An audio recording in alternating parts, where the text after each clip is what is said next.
Yay, okay, Oh, I Now was we- muted. Sorry. that's okay. We've had technical difficulties. All So right. you make our quorum and I'm very grateful. And I think we should start. Oh, yeah. Yep, okay, so the first thing to do is approve the minutes from June the 3rd.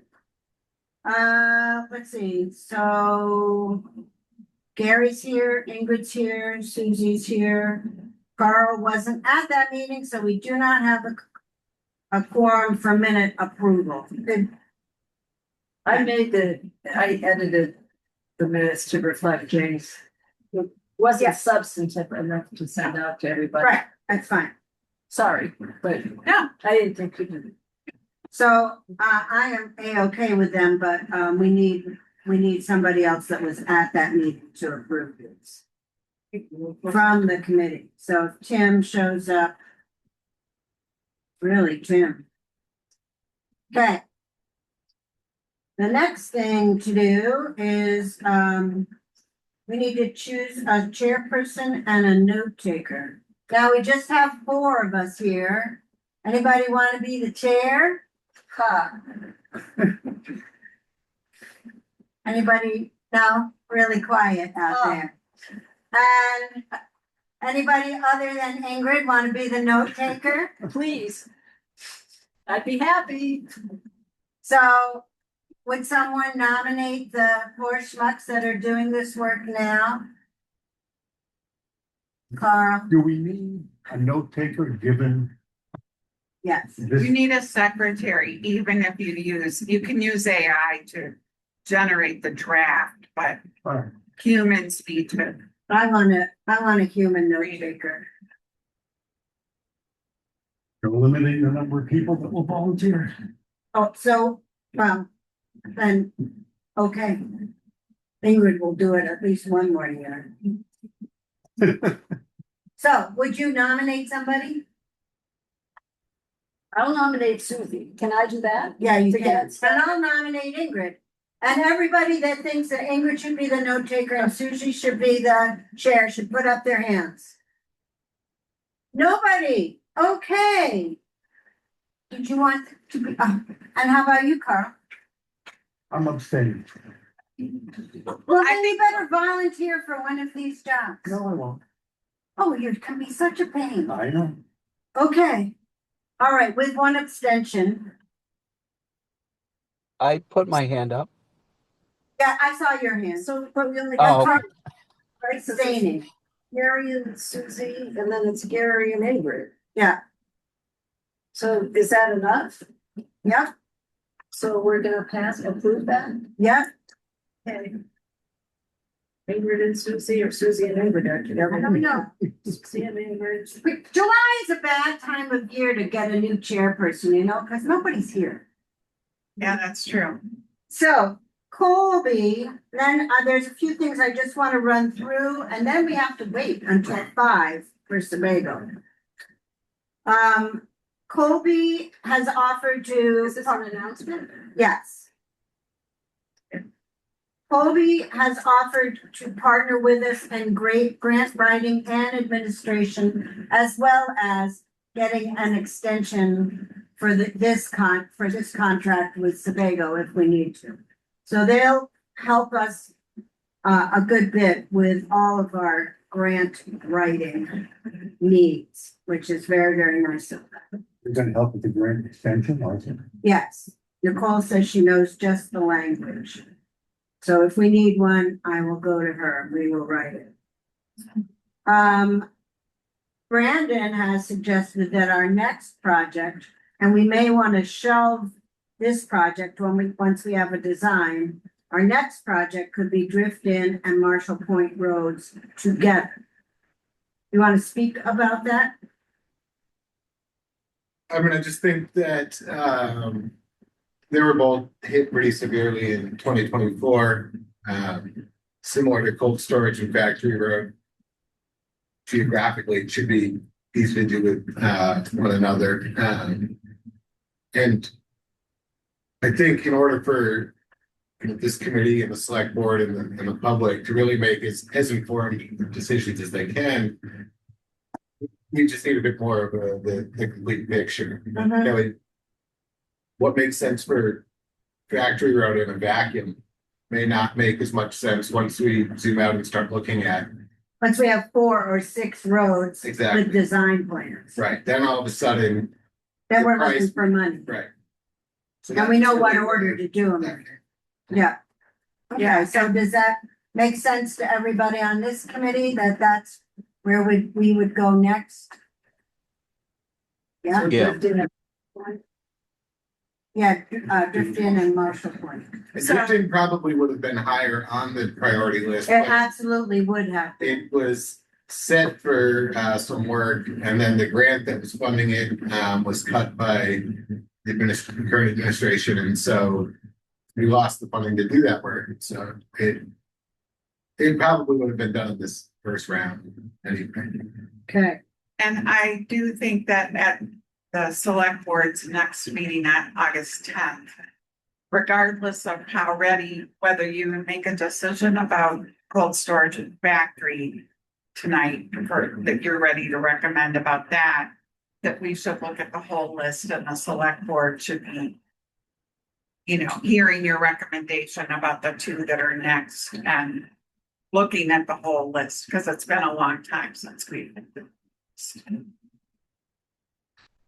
sorry, Aaron didn't have he's lost the Zoom link, so I'm sending it to him again.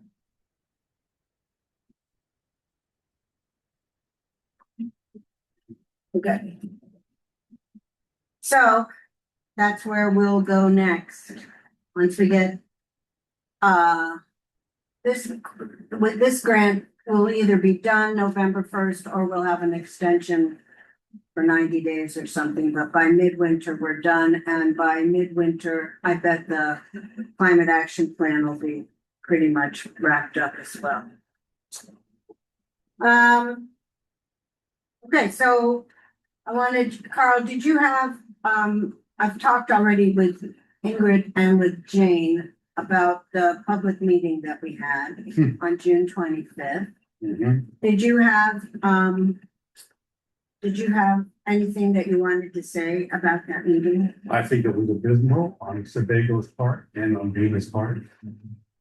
I don't think it got anything accomplished. The plans were spread out, but they were so crowded you couldn't see, no one could stop and see them. It was useless. I don't think the public had any input into what these projects are. And so to me, I sent, the whole survey was discredited on the voting, the number of people that actually voted was 40, I think. 44, yeah. 44, out of how many people in the world? 100 and something. yeah, I don't think it accomplished anything. Matter of fact, it was negative, because it looked like they didn't know what they were talking about. right. It was, And- we sent them, we had a little debrief meeting and we sent them some notes about how they could do things better and told them that we weren't, that we were disappointed. I don't think they fulfilled their obligation under task 3. And I don't know if the town's paid them under task 3 or not, We've paid about 2/3 of the bill of the 16,000, of the 71,000. or it's supposed to be by task. Well, we can only bill the state 3 times, so I billed the state in May and then at the end of June because the state was closing their year and the town was closing their, both fiscal years were closing. But my question is, have we paid Sebago Right, the $16,000? we have paid Sebago all but about $16,000 is all that's left. 16 to 20. That's unfortunate. For them to get paid for that presentation is fever. But we haven't paid the last invoice though, which is what I believe you asked to me about. Was that for phase 3? Believe so. They Good. don't, they don't do it.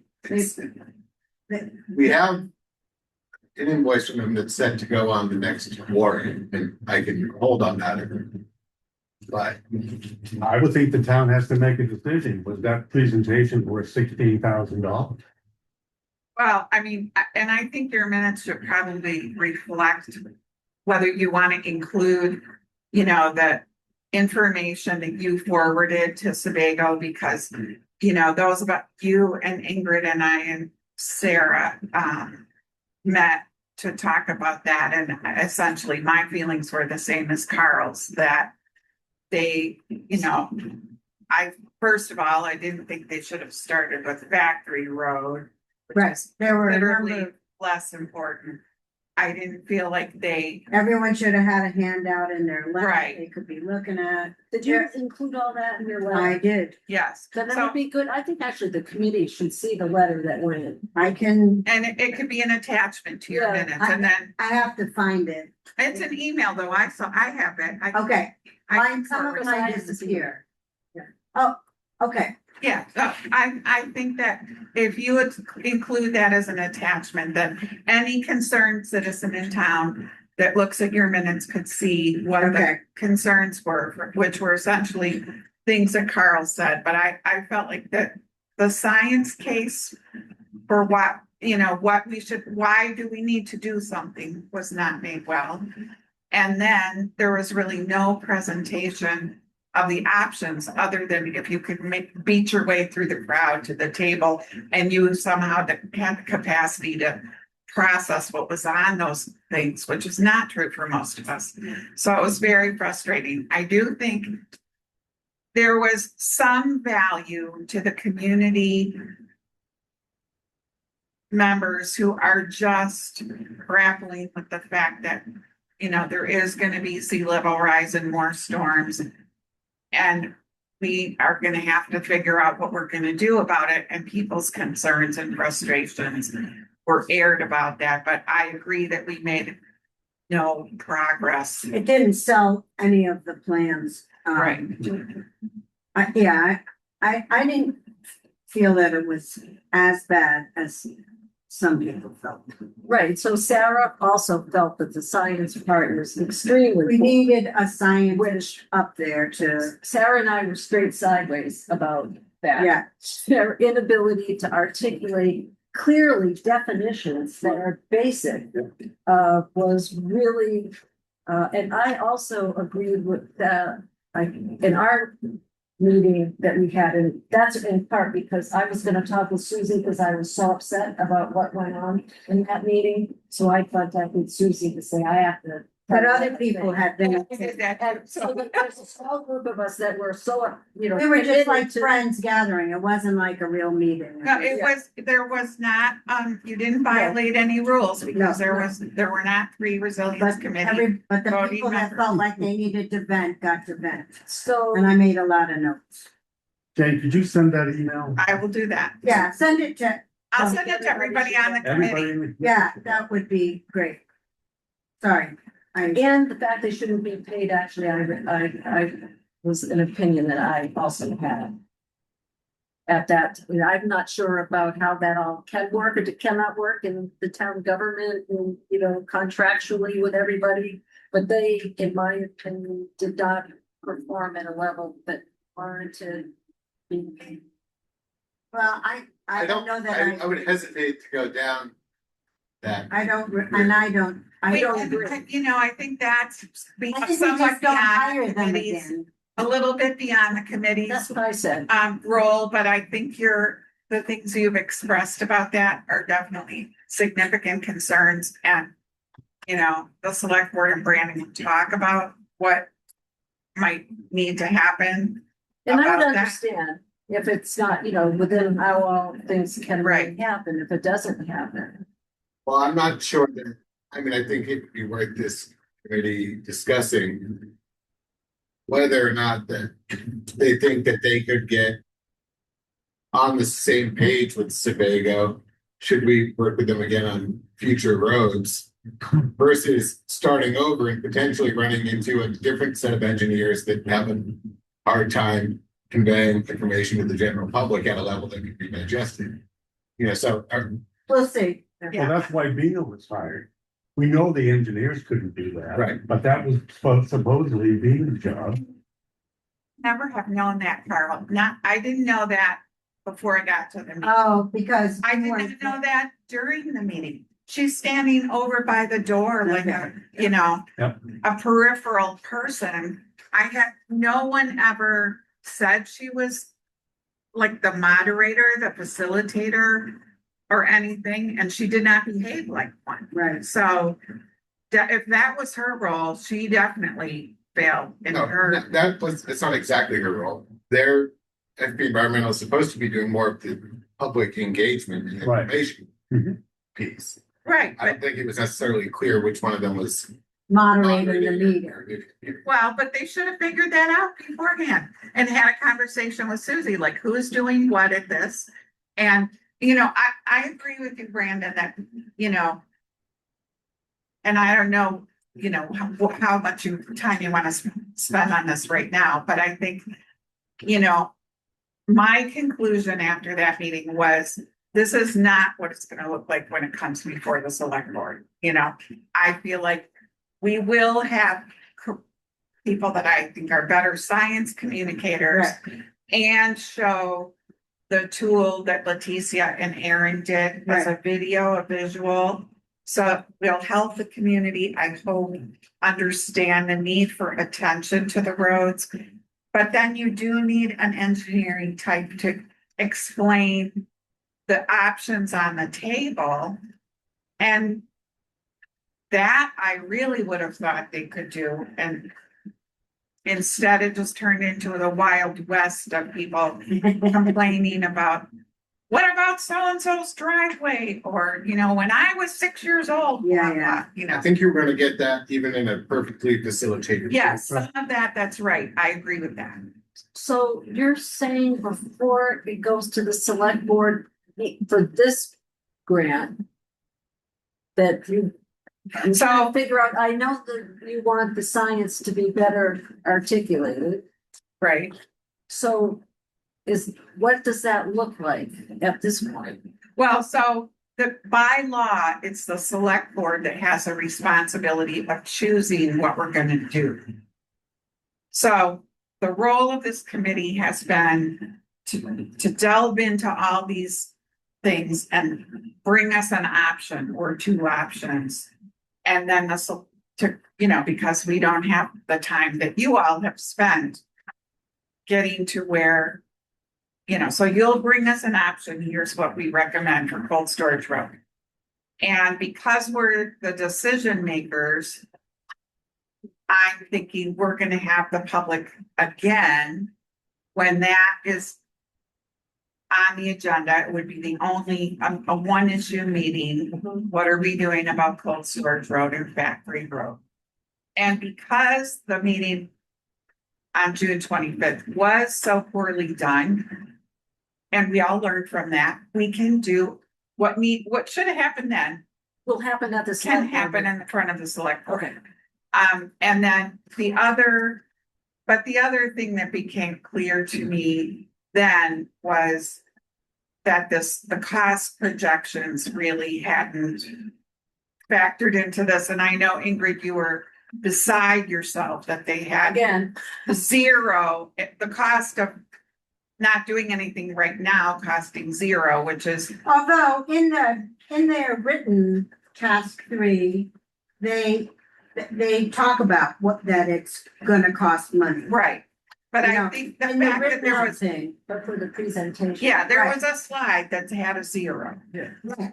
And I just think if we all start considering the two paths as pay as you go Right, which is what they call it. versus, So they call know. it do nothing. Well, on the pictures, but in the writing, in the written document, option 1 is a no action alternative. And they talk about that it actually has cost, would accelerate roadway deterioration, resulting in recurring maintenance costs to the town. And it also talks about on cold storage, that this option presents a significant safety concern because cold storage provides the only means of access for residents living in the northern end of the roadway. In the So, summer. Okay, That's the only time anybody lives there. okay. We don't have a lot of storms in this. But If so, the so option- the if the cost thing was the other thing that I felt like, you know, whether or not you all feel like that's necessary for you to make your decision is one thing, but as a select board Of member, course, that's key, you know, what are we gonna pay for pay as you go compared, and when do you get the tipping point where it's cost you so much paying as you go that you Right. should have invested the money and done a 30-year fix or something. So that's kind of where you are now is, you know, and how much can you get from Sebago, particularly having communicated that we weren't happy with how that Right. went, you know, we'll maybe see what we can. bring out of them. to get- So, yeah, so I just wanted to have time to talk about the option that Carl and Brandon had discussed. And that is using only the town right of way of 33 feet, providing a 10-foot two 10-foot traffic lanes, providing two 4-foot wide shoulders, one on each side with a guardrail, metal post with timber rails. And all of that takes 28 feet of the 33-foot right of way and leaves 5 feet for other uses. It would all be pushed landward as far as it could be pushed. I asked them if they could do us a study for this. They said, what they said to that was, essentially, no, but it's worth noting that a similar concept was included in the task 2 memo under option 2. That concept assumed a 14-foot wide roadway with, Yeah, one-way roadway. okay, but. They left out a lot of stuff. They were covering their butts. And they did not do that in option 2. Yeah, It's a one-way 14-foot road. yeah, they're There's very no clear guard- that nobody No likes that. guardrail on the plan. And it simply doesn't work as a one-way. Given the scope and budget established for the project, we're not able to develop or evaluate additional alternatives beyond those already analyzed at this point. One path forward would be for us to kick in money. I told them no. And yeah, they say they appreciate the feedback on the program. I bet. That's all they had to say about that? Of course. They're not going to admit to anything. So, Well, let's talk about cold storage. okay. Well, None of their schemes. And I don't think there's going to be one that's other than a massive concrete seawall running from the Slacker property over past the church, which will never be funded. It might be many millions of dollars. I'd like to talk about cold storage with them here. Is that okay? I think we should, as a committee, we're supposed Okay. to talk first and have some sort of consensus. And whatever they have, any of their options, do not stop the water from coming in from the back hole and flooding the downtown. When I was reading, they do once again say that on cold storage, there might be a way, and I would like to hear what they have to say about that. Yeah, because their options to date do not prevent that. Right, And so how do you approve any of them? You can't. right. But so if the option to take no permanent action is pursued, the use of temporary flood control barriers at the boat ramps and near the end of Cold Storage Road could be explored as a supplemental measure to reduce the frequency and severity of flooding. Right. What does that say? I don't have, They have no idea because they've never used those temporary barriers. I can ask them if Yeah. they've ever used them. The other point is, for some reason, they have not done a cross section at any location on cold storage. So you can't see the impact of what they're Of suggesting. all the flooding that's gonna happen. No, the impact of the neighboring property. Well, right, that's what I mean. It's more than flooding, it's the encroachment of a road that's up here and the properties are down here. How can we suggest that happen? That's, We can't. yeah, We can't. But that's one of the reasons I believe they don't show the cross section. And that the town, we have a big asset down there, town landing. And there should be one cross section that goes from the entrance to the town landing across to the right of way. But there's none.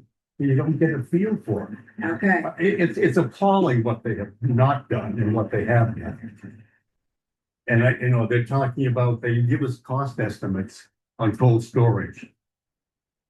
And they say, oh, something has to happen to the ramp. But there's no cost estimate. right.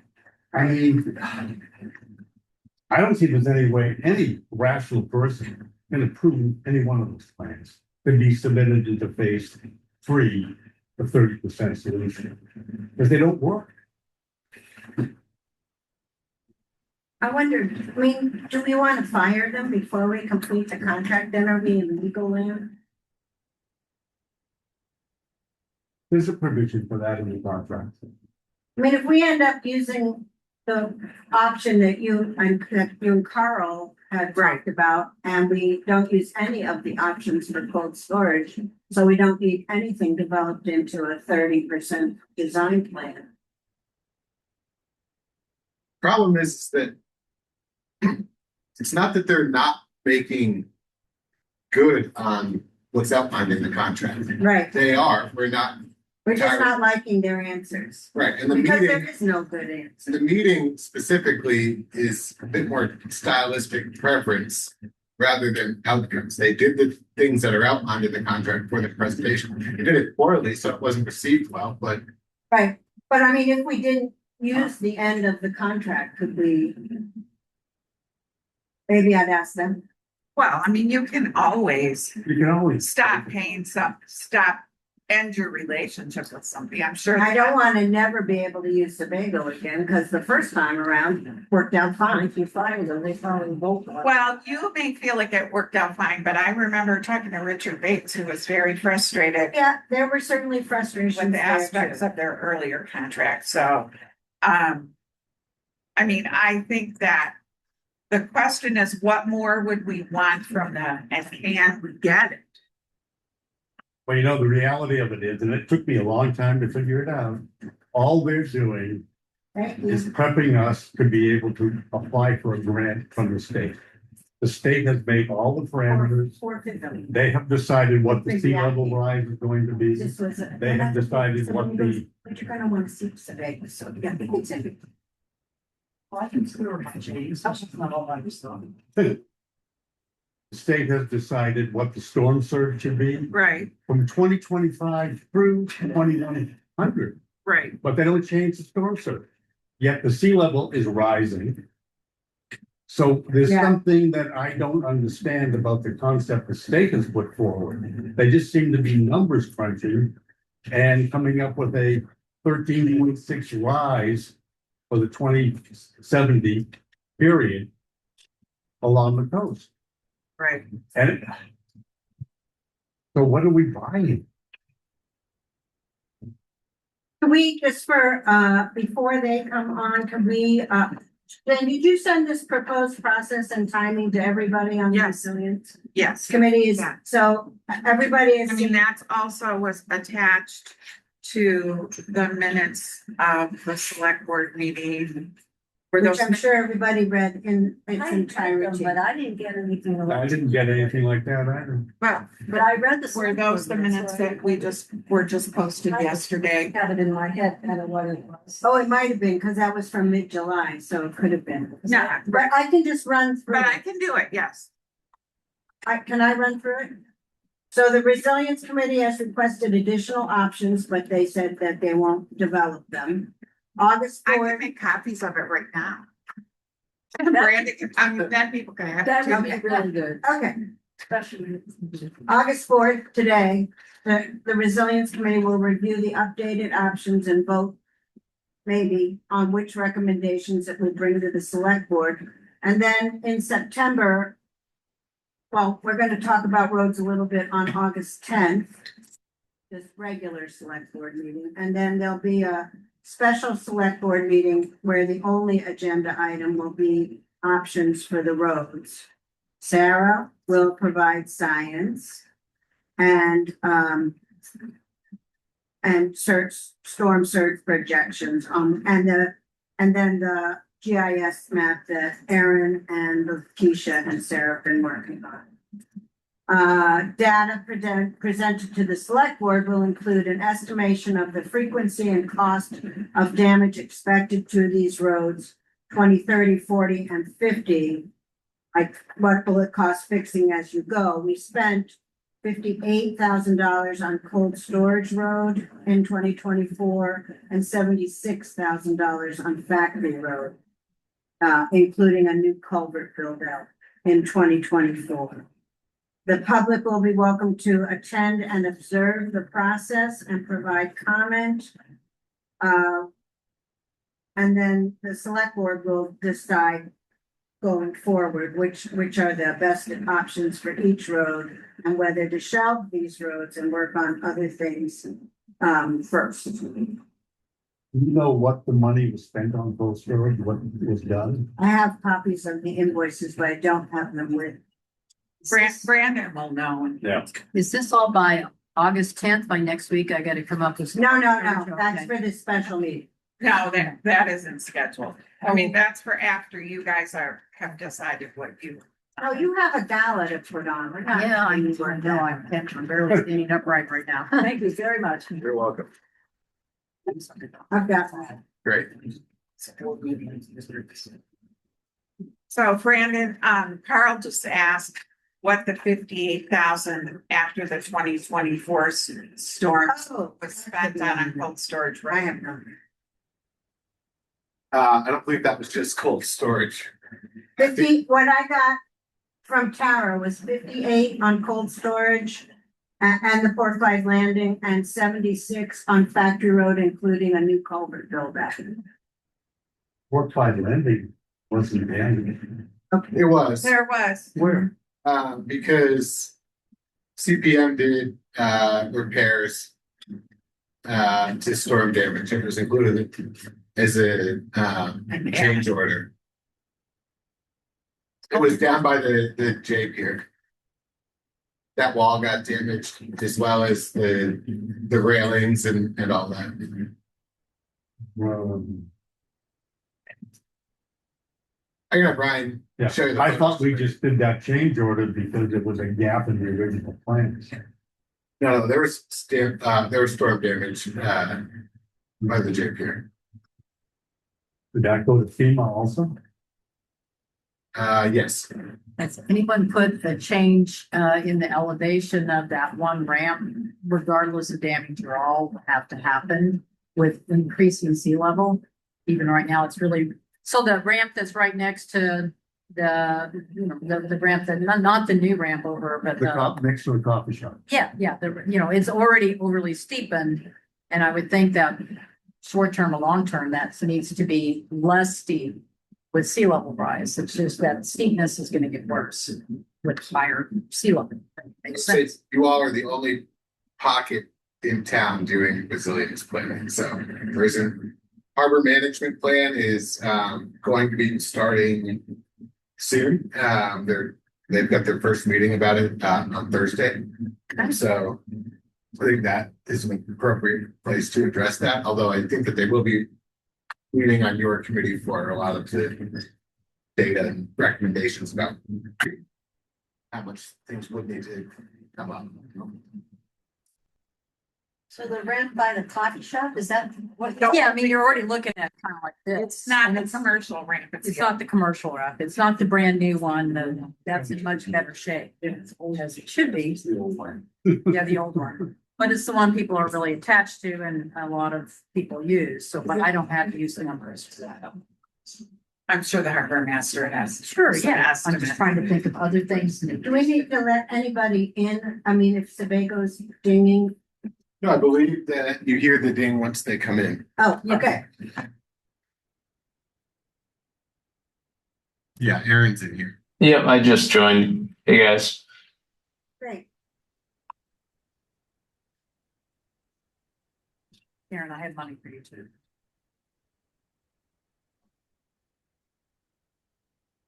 So we're gonna meet with Sebago now. This committee is gonna meet with Sebago. And members of the public, we would love to hear what you have to say, but we'd like to talk to them first. And then we listen to your comments on how the conversation goes. Okay. Aaron, are you out there? I am, yep. Okay. So, We're still actually waiting for Bina. okay, we can do I- that. Yeah, she should be here any moment, I imagine. Why aren't we seeing them on the screen? He doesn't have his camera on. Pardon? He doesn't have his camera on. Oh, there we go. Didn't realize that wasn't on. Yes. Thank you. There I am. You just, disassembled Disembodied voice. I'm. Wrap it off. Oh, and there's Bina. Okay, great. Thank you both for being here. I guess what we should do first is, talk about the survey and the results from, and hear your reaction to the meeting. That we felt like we shared this with you, went a little roughly. And, so what did you take away from that meeting? Yeah, Bina, I guess, do you want to go through kind of the summary of the meeting? Does that make sense? The Is summary there of a the, summary of the meeting as well as the survey? I don't Yeah. have a summary of the meeting. Sorry. Sure. Do I? No, the summary of the survey. I mean, I Oh. think in Let's terms hear of about the meeting first. What did you think? yeah, in terms of the meeting, I think it was generally kind of what we expected based on feedback that we had heard from you all, in terms of people not really wanting to have impacts to properties and really wanting to keep things simple. And there was somewhat of a divide, I think it seemed, between the local people and the people who are there more all year round. I mean, I think in general, it was pretty clear that Factory Road had kind of what people had opinions on in terms of not liking to any sort of a dead end road option or, you know, not having something that would impact the road access, wanting to maintain that full access. So none of our options probably completely satisfied anyone. So, as to be expected, I guess, sometimes not all the options provide the exact final answer. So I think we have some good feedback in order to go forward on a potential option that you guys maybe identified, with keeping something within the existing road footprint and really building up the road as much as we can,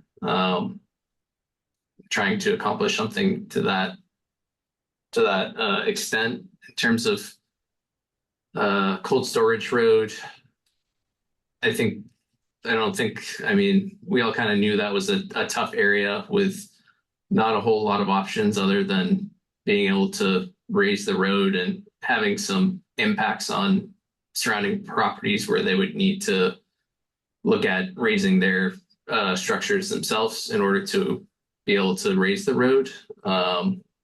So I think maybe as a part of going forward with any sort of an option on that would be to provide some more information.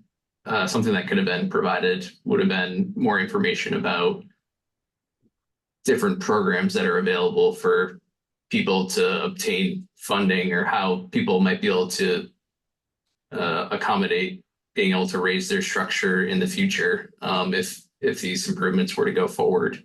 I think there was some potential interest in the temporary flood barrier option. It seemed to be. You actually use those temporary flood barriers? What was that? Have you any actual experience with those flood barriers? I have not used them. I've seen them used in other communities across the country. I haven't actually used them. We did reach out to representative, a salesperson from one of the companies to get some additional information and to kind of get their take on whether or not they thought this would be a viable option for the area. Did or did not do that? We did. And what do they cost? Just the flood barriers? I think we had a cost in there. Okay, so maybe it's broken down in the index. Yeah, it's in the estimate. I don't know off the top of my head. Okay. And that was kind of a ballpark. I think, we could reach out to the salesperson and get a better cost in terms of on the specific limits of the project. That was really a ballpark cost that we had thrown together prior to talking with them in any depth, just based on what we were able to find for similar projects. Okay. Was there anything else about the meeting itself that you guys wanted to share? And then we'll go over the survey. I guess a question I had about the meeting was I think you guys saw the report and sort of what was going to be shared at the meeting before the meeting, correct? Yes. So once I saw how busy the room was, I could tell that it was going to be, and just like the different folks, and they started talking to me, and I could tell it was going to be a little heightened in terms of how people were going to feel and their reactions. I'm just curious if you guys anticipated that, and because I think a lot of the time we like that our committees are, able to know what's going to fly or what's not. And like, you always have some people that are just going to be frustrated at any results or any conversation. But I just was thinking about the options presented and if we could have shared, I heard some people say the no option and zero cost isn't really true, right? And that is true. Like we need to Right. always show that cost of like the inaction, and we do need to do that better. But I do think the way that, you know, sea level, I just think we went with the full range, the full estimation of like this is the worst case scenario. And like maybe we should have met in the middle of like, yeah, let's not address the worst case scenario. Let's address like that medium scenario, right? And so I wonder how you guys feel as the committee, like, did you expect that reaction? And just thinking of different alternatives we could have or should have shown before we got to that point, that meeting. I personally didn't have a lot of expectation. I got some of what I wanted, even though I felt like the meeting, what could have been run more smoothly. There could have been easier access to the science. There could have been, things could have been smoother, but I did want the full range of opinions, and I felt like we got that. So, Jane. So I'm Jane Conrad. I'm a member of the select board, and it's the select board that will ultimately decide what we're going to do with these two roads. And I guess I feel like what I really was expecting to see at the meeting was first a plain English explanation for the average person of what we are expecting sea level rise and storm surge to do in these areas. So why do we need to do something? I felt like that did not happen to my satisfaction. And then, and personally, I do not think we should have been letting people interrupt that part of the presentation. Or then what I was expecting was, since I had a copy of the report, but I've not been a liaison to this committee or attending any of these. This was relatively new to me. I'm not an engineer. And I was hoping to see explanations of what the options were, and not just on the tables on the side where I could fight with 70 people to get near them. And I feel like I haven't ever heard from you all, what the options are for cold storage road. And the impacts and how you deal with the fact that it's essentially like a head, right? It's with water coming from, I don't know, 300 degrees out of 360 or something. And you've got the front, the back, the side, how would you, even if the temporary barrier thing seems to me like, are you kidding? How would that work? So, I think there's a lot. Also, we never should have talked about Factory Road first, in my opinion. That's like so low on the totem pole of problems. I know the people who live there feel differently, but compared to the economic impact and public safety impacts on Cold Storage Road, that's the priority. So I don't feel like, Susie's provided our feedback to you about things we would have liked to have seen differently from the meeting, but I want to spend the time with you today and for the people that are here, talking primarily about Cold Storage Road and what these options do or don't incorporate, because it's really hard for me to process how any of these could be done or, Can I ask, is it worth it to repeat this with this advice? Maybe just on Cold Storage Road, because I think the solutions for Factory Road are easier, like Carl was suggesting, and not needing to be discussed necessarily together. Would it be worth it to try it again with this advice? And with one of the two things I noticed was, you guys stumbled a little bit on explaining HAT and the 2070 versus the 2100 and, the different scenarios and reaching for that middle scenario. I think showing the plans both from a plan, from the top and from the side in ways that everyone could see would be important, even if it just meant starting with the paper plans. I think that was a missed opportunity because you didn't have all of that in your slideshow. And I think people really wanted to see that and have time to look at it. Yeah, we were talking about the lack of cross sections on cold storage, so you could really see who, And some scenario planning too, and say, okay, if there's, a 2-foot surge and it's in December and the tide is at 8 feet, 10 feet of this is going to get flooded. If it's a 3-foot, you did it a little bit, but the overlays with the multiple different colors, they were very hard to distinguish. And I know what those are saying ahead of time, and it still was hard for me to see. So even if you had it as staggered overlay, which I know is hard to tell an engineer, but have like one color first and then the next one's the second color, instead of having all 3 or 4 of them on the same map, where it's very hard to distinguish. There was some visual aids that could have made your job easier. But I know it's not necessarily in the contract, but I mean, is it worth repeating this with all this advice? Well, what the select board did make a decision to adopt this next steps process and Okay. timing. Okay. And so at the select board, there will be another meeting when we are making our final decisions. I think that's the opportunity. Yeah, to where do we will this. learn from what happened before and hopefully do what we all feel needs to be done then. But I feel like what this committee needs now and the select board will need later is sort of layperson explanations of these options and, how they would work, or do we just say, look, these aren't going to work because of ramifications for abutters or whatever.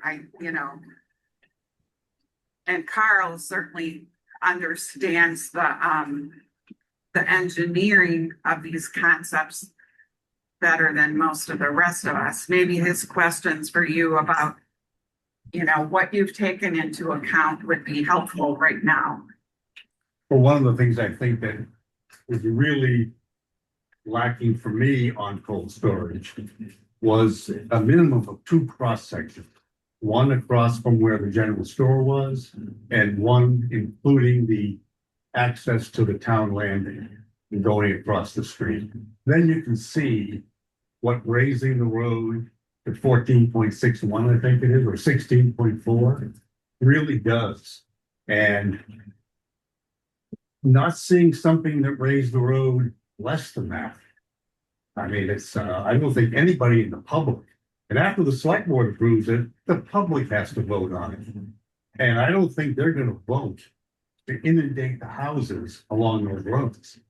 I just can't imagine that happening. Well, the public doesn't vote on the road choice, but the public votes on the budget. On the budget, which includes the Right, roads. so you're So they're right. voting on the roads. Yeah. And that's important. Is it also correct, after I reread things 4 or 5 times, and it seemed to be that all the numbers between 2025 and 2100 are dictated by the state? Is that correct? The sea level Yeah. rise and the storm surge. Yes. That's correct. Correct? That's not their numbers, that's state numbers, yes. They don't answer. Yeah, No, he just he said is. yes. He just, yes. Yeah, well, but, Sorry. Sorry. That's correct. And, we had taken, those were all the numbers, and it was something that was identified earlier in the process that the 2070 was the ultimate elevation that wanted to be used kind of for a baseline in this study, and incorporating in the storm surge into that for the planning of purposes of looking at the road elevations. There probably could have been a conversation earlier showing, how much this is actually raising it in relation to these areas, and saying, is this something that you guys actually want to do? Looking back in hindsight with the, impacts to these areas and how much it's needing to be raised, that maybe it's not a realistic thing, looking back at that. If that's Well, yeah, going to the feeling. 14.6 on Factory Road raises the road by 5 feet. And that is a lot in a small right of way.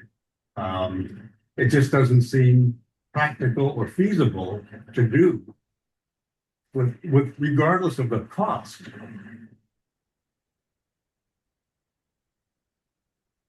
And the same with cold storage. There's no indication of how to stop the water from coming around from the back cove. And if we can't stop that, we're gonna flood.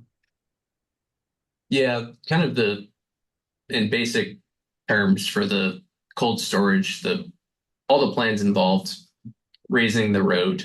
And we ended up breaking it up into different portions of the road, providing access to different points along the road. We did, have a more extensive option of extending it further, but upon talking further with you folks, we understood that showing it going to the end onto the private area of Mr. I can't remember his name. David Schwartz. Yeah, Mr. Schwartz. We took away that full extent option, so the options became a little bit more similar than what we previously had. But in general, they all looked at raising the road. I think there could be an option where the road gets raised up only as much as the existing houses can support it without being impacted. And maybe that's an option that gets looked at as a part of the future design plan that we would be doing. Similarly with Factory Road, looking at something that if, people strongly feel, it sounds like that we can't have impacts on properties. We can't be doing any sort of work on other properties that significantly impacts what can be done for both of these road areas in terms of being able, what elevation we can raise these roads to protect against sea level rise and storm surge events. Is that unique to our community, Aaron? Are other communities more willing to impact abutting properties? Or do eminent domain? Are other people considering that more? It depends. It depends on the situation. I think if it's a situation where the roads or properties are, in immediate threatened, immediately threatened, and they're like, people are like, my house is gonna come down or this road's gonna go away if we don't do anything. I think people are more willing to work with the municipality to allow for some work on their property. And it's not necessarily saying that you're taking their property. It's saying that you need to grade on their property to be able to allow you to raise the road. Cold storage, that's a little bit different, where if we're raising it up to the elevation that the study identifies, then, you know, that's gonna require some sort of modifications to those homes to be able to continue to allow access and to allow drainage to work in that regard. Aaron, do you have the data to do a study that would determine how much we could raise Cold Storage Road with, before we go beyond what the buildings that are there can absorb for change? Do you have that? We have very rough, like what we did. We had some cross sections that we had, or not really, I don't know if you'd call them cross sections. We had a profile along the road that was included as a part of the task to report. We didn't include those in the presentation just because we thought that the feedback was that those would be too confusing, and maybe that wasn't the right thing that we did on that. So we probably should have included those and talked about them because it might have been more effective. Could that option be examined and you could let us know? Yeah, I think right now what we have is we have the elevations of the road, and then we were basically looking at the buildings and the elevation next to the buildings and how many steps that they had. And that's how we were setting the floor elevation of the buildings to see what those were at. So we could do like a very, you know, rough look at that to see how high we could raise some of these things without causing major impacts to that would require raising the buildings. But to do a very detailed thing that would require some survey work, additional survey work to be able to look at that to get a more refined number, where this data that we're using is just based off of LiDAR elevations and actual finished floor elevation for the building. The LiDAR data that you collected for us a few years ago under your earlier contract was within 2 centimeters. Is that, when you say rough, is that your idea, 2 centimeters off, or is it something else? So the ground elevations are all pretty accurate, but what we don't have is the building elevations. So from the LiDAR that we flew, you have to have someone go out there and additionally go on the ground and actually shoot elevations at the where the finished floor elevation of the structures are, in order to define that, just due to angles and interpretation of the data. So there's additional component to that, to what we captured. Yeah, but I mean, I think if we're serious, and this is an important economic hub in our community, and we're going to be asking people to buy into this, we need to have accurate data, the best data that you guys can give us. And I think you do. Now, I don't know, Aaron, that tool that you and Leticia, it's not, but would it show where the water how high the water would go on a building? Yeah. Oh, as far as how high up? Yeah. No, it would show it would show the interior, the elevation of saturation, show what areas were going to get wet. Right. So, but it wouldn't say, it would just have this road and here's the building. It wouldn't say it's going to be a foot up that building. Yeah, we kind of schematically we're show talking about a GIS thing that you haven't seen, Aaron, AARON, with Aaron, ERIN, who's here. Okay. Right, but it is something that could be But shared. I'm not even sure that that would be fruitful right now, because the sentiment that I took away was that abutters specifically did not want their properties and specifically their buildings impacted by our options. So if they're not the ones that are desperate to change it, I don't know how you can expect residents in Spruce Head and Tennant's Harbor to want to foot a bill for affecting properties in Port Clyde that even the property owners don't want to change. And should they? Really? Right. well, right, I mean, the reason we offer options is for the opportunity to say, nope, none of this. I guess We should have the sense to say no to these harebrained solutions. It does seem to me though, if one of the potential consequences is that we don't have access to the landing for, commercial fishing or recreation, those are impacts beyond what, 4 property owners, 5? We're not talking about a lot of people. We need to be able to evaluate, is the consequence big enough that we impose something on 5 people, or is it not? This isn't Or we like, put a bridge from the high spot next to the store I to mean, the this isn't like landing a and the popularity delicate behind us. contest.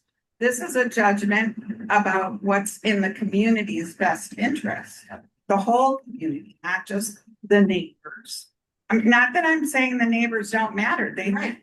they They do. do, but it's also the commercial dock. Right, we need to be able to evaluate the consequences of choices.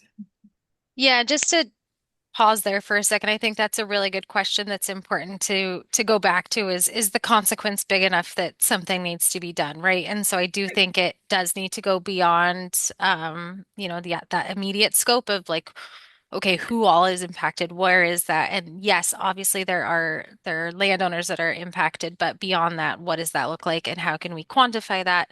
And I just want to acknowledge that that is a very important thing that needs to be understood better.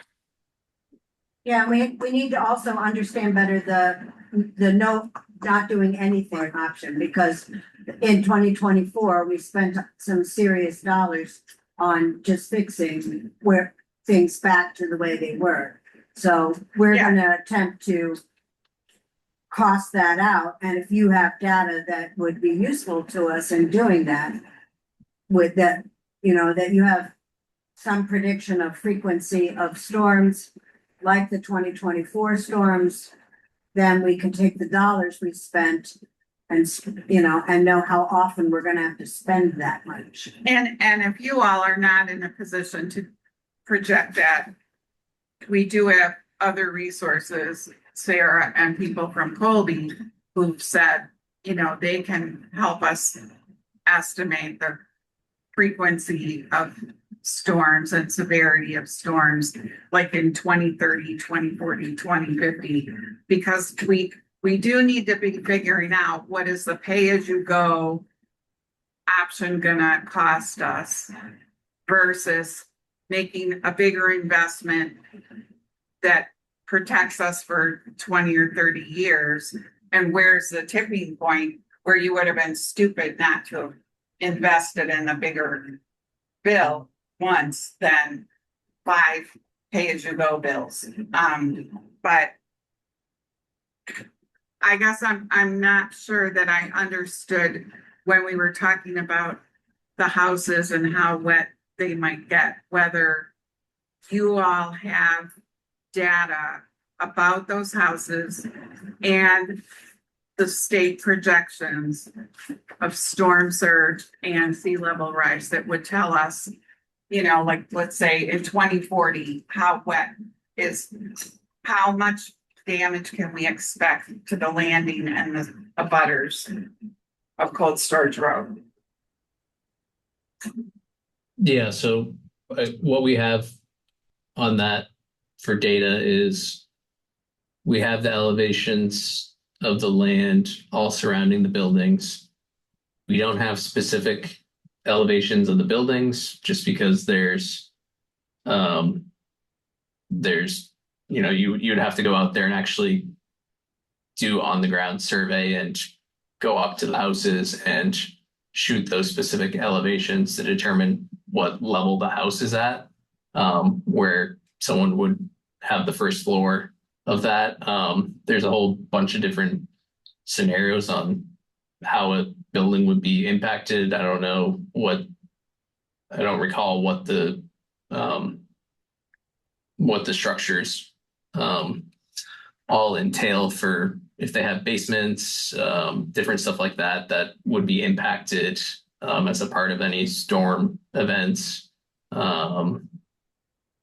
So it would require a little bit more data to have exact numbers. We could use, pictures of the structures and based off the number of stairs and some simple measurements that could be potentially taken by you all to assist with giving us some additional information.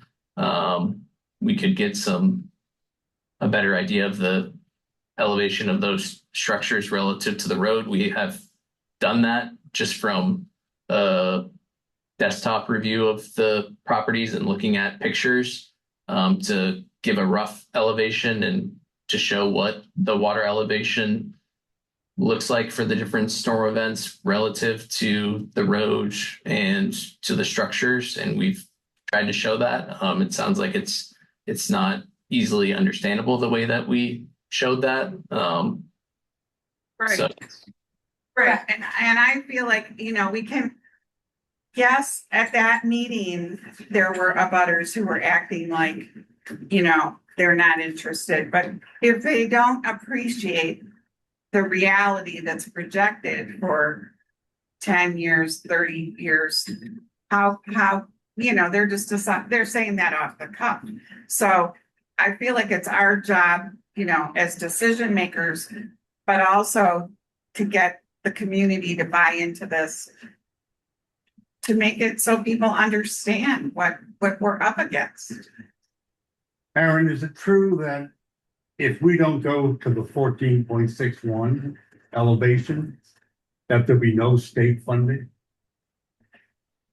I don't think it's true that there'd be no state funding. I think the more you can do to get to that level, the better likelihood that you're able to get more money. But if there's different, restrictions that require that you can't do that, then just the process of documenting those as a part of this report and, saying that we went through the public process and, we determined that this can be done for these reasons. And I think you make your case about why that needs to be done and explain the reasoning. And if ultimately it's determined that it can only go up to a certain elevation, then it comes down to what they'd be willing to give for that. I mean, other projects that are able to raise things to higher elevations and better meet the standards and potentially have a higher long-term impact are going to receive more money than projects that aren't able to do as much, that might not provide as much resiliency. So how to get 14.61, that's how much higher than the road is now. Factory road, that's 5 feet higher. Okay, and what about cold storage? I cannot read the elevations on cold storage. There are elevation dotted lines, but I can't find any numbers to read what those elevations are. Yeah, so let's see, the 10, I believe the lowest elevation on cold storage is around elevation 9. And that's kind of, or not the lowest. Sorry, that's really the area between I'm going to call this wrong because I remember someone corrected us on 13 and 18 Cold Storage Road. It's a different number, I believe. But that's kind of like the saddle point between the northern and southern portions of Cold Storage Road. What buildings are near there, Carl? Where it's done? It's the building beside the red barn. Yeah, that's what I thought. Yeah, so that's kind of where the And that's Right. 9, you say? yeah and that's the 9, rest and of then Factory Road is 9.5. So we're talking about 6-inch difference. It's still, we're raising the road there about 5 feet, a little bit more than 5 feet. Yeah. And yeah. But and again, so Cold Storage Road has a great grade differential between where it leaves 131, which is at the Barstow property line, comes down rather sharply. But we have to raise the road there also. But I can't find an elevation to say, what are we doing? That's where a cross section would be of paramount importance. are you and talking this- for cold storage or factory road? Cold storage. Right in front of the. Factory Road has 2 or 3 cross sections. Not a problem. Well, and Colby submitted plans for their new building that have elevations in them. Right, but we don't Correct. have the, Yeah. So I mean, So we do have the profile view, which shows the elevation of the road existing versus the elevation proposed, along with the approximate elevations of the buildings. Can you share your screen maybe, Aaron? that would be helpful. Yeah. I think it would just be helpful to make sure we're talking about the same thing. So, for instance, on this plan here, we're showing the existing grade line is this dashed line here that goes here, continues along here. And then we're showing the proposed grade line, this dark line, of where we'd be raising the road. This is just a particular section of the road. So it's just trying to explain what it's showing. And then we have the different storm surge events here with the different represented by the different dashed color lines. And then we have the different hat as a matter of the sea level rise, what those elevations would be, and showing the water elevation with the hatching of the different blue colors relative to the structures. So the reason why we didn't show cross sections was because it wasn't necessarily like it changed throughout the road based on the building. So you would have had to do a cross section, I guess, at every building. So we felt that this was the best way to show that for all the properties and cross relative. sections are required. Aaron, if you did a cross section across from where the general store was and did one coming out of the town landing and across the street, that would give a very, very good indication of the problem. Yeah, that's right. Yeah. And you've already done a better job today than you did the other day. But I don't know. Because those elevations with the red buildings and the red dotted lines around the buildings, extremely confusing. But a cross section you can relate to. Yeah, I mean, I think a cross section is something that if we knew the particular points of importance that we felt were, working with you and felt that those would be the most helpful, that's something that we could develop to better show those areas. And that would be a relatively simple thing to do to support any further meeting to discuss this. So Yeah. is it true that the top graph is the south side of the road and the red buildings are on the north side of the road? Like, I'm trying to figure out what we're looking at. So I don't. so You we're use going addresses, but we know these things as by names, like the barn, Squid Ink. I don't know the addresses of those places. Yeah.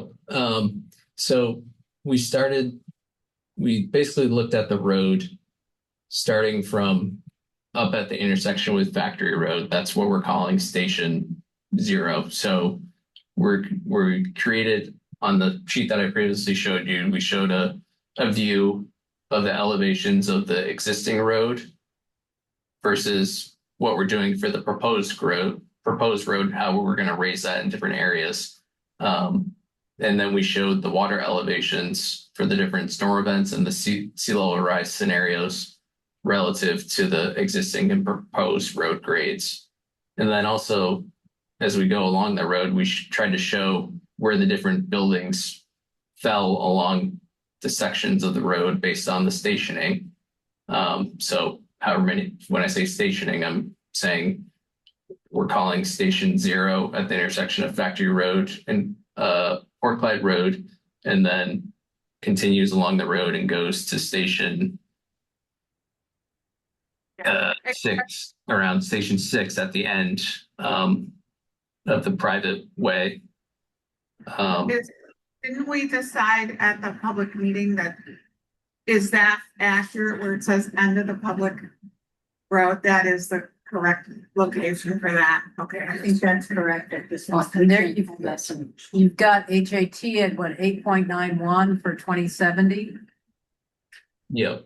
So it's this blue dotted line. And I do think kind of what was lost in translation, there was some stuff lost in translation between the first meeting and the second meeting where we were trying to fit everything into a certain time window. If I think it would have been beneficial to almost do the whole first thing and then transition into the second thing and do a longer meeting potentially. I'm not sure what your thoughts are, but we went into a much greater depth on some of the different storm events and what they all mean and definitions. And in order to try to have enough time, we really skimmed over those. And I think that caused some confusion for sure.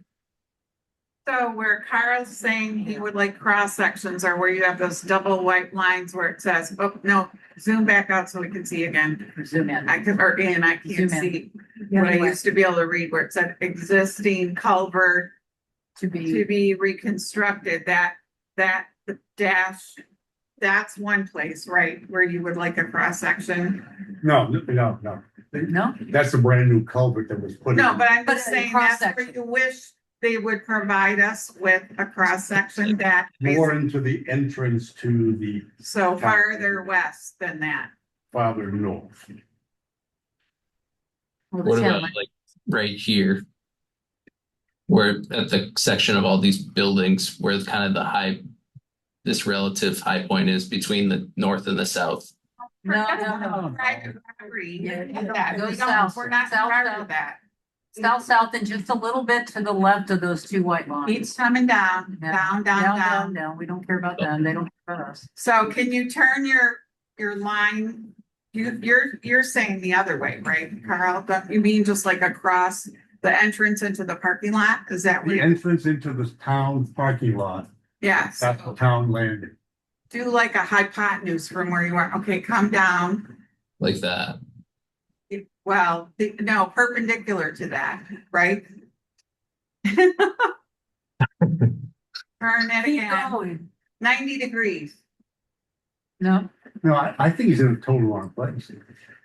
Well, but he's that's what you said. that, It's like where you were talking. he's, if you want him to do, right here, right? What's that red building on your left? That's somebody's house. And I don't want it there. I want it at the entrance to the town landing. So he's squinting, Carl, Carl. that 12 is the abandoned building right by the pump. She's So putting this is exactly where you want it, right here. This is the entrance to the. to the, Right, but it would, okay, he has to turn the red line. yeah, bring your line down. No, it was right before. Can't see your pen. You can't see my pen, right? So, Maybe I can blow that up. okay, so what we want, the boat ramp line on the left. 1 second, I'm blowing up your image here so I can see this a little better. It should be parallel to the existing culvert dotted line, only left, like, Across the entrance. across the entrance to the Yeah, keep going left. You're so close. It needs to be The boat parallel, ramp? yeah, okay, go. Now move it pretty much at that angle to the your west. left, to the west. No. No, you no, want- Don't keep the make it- same.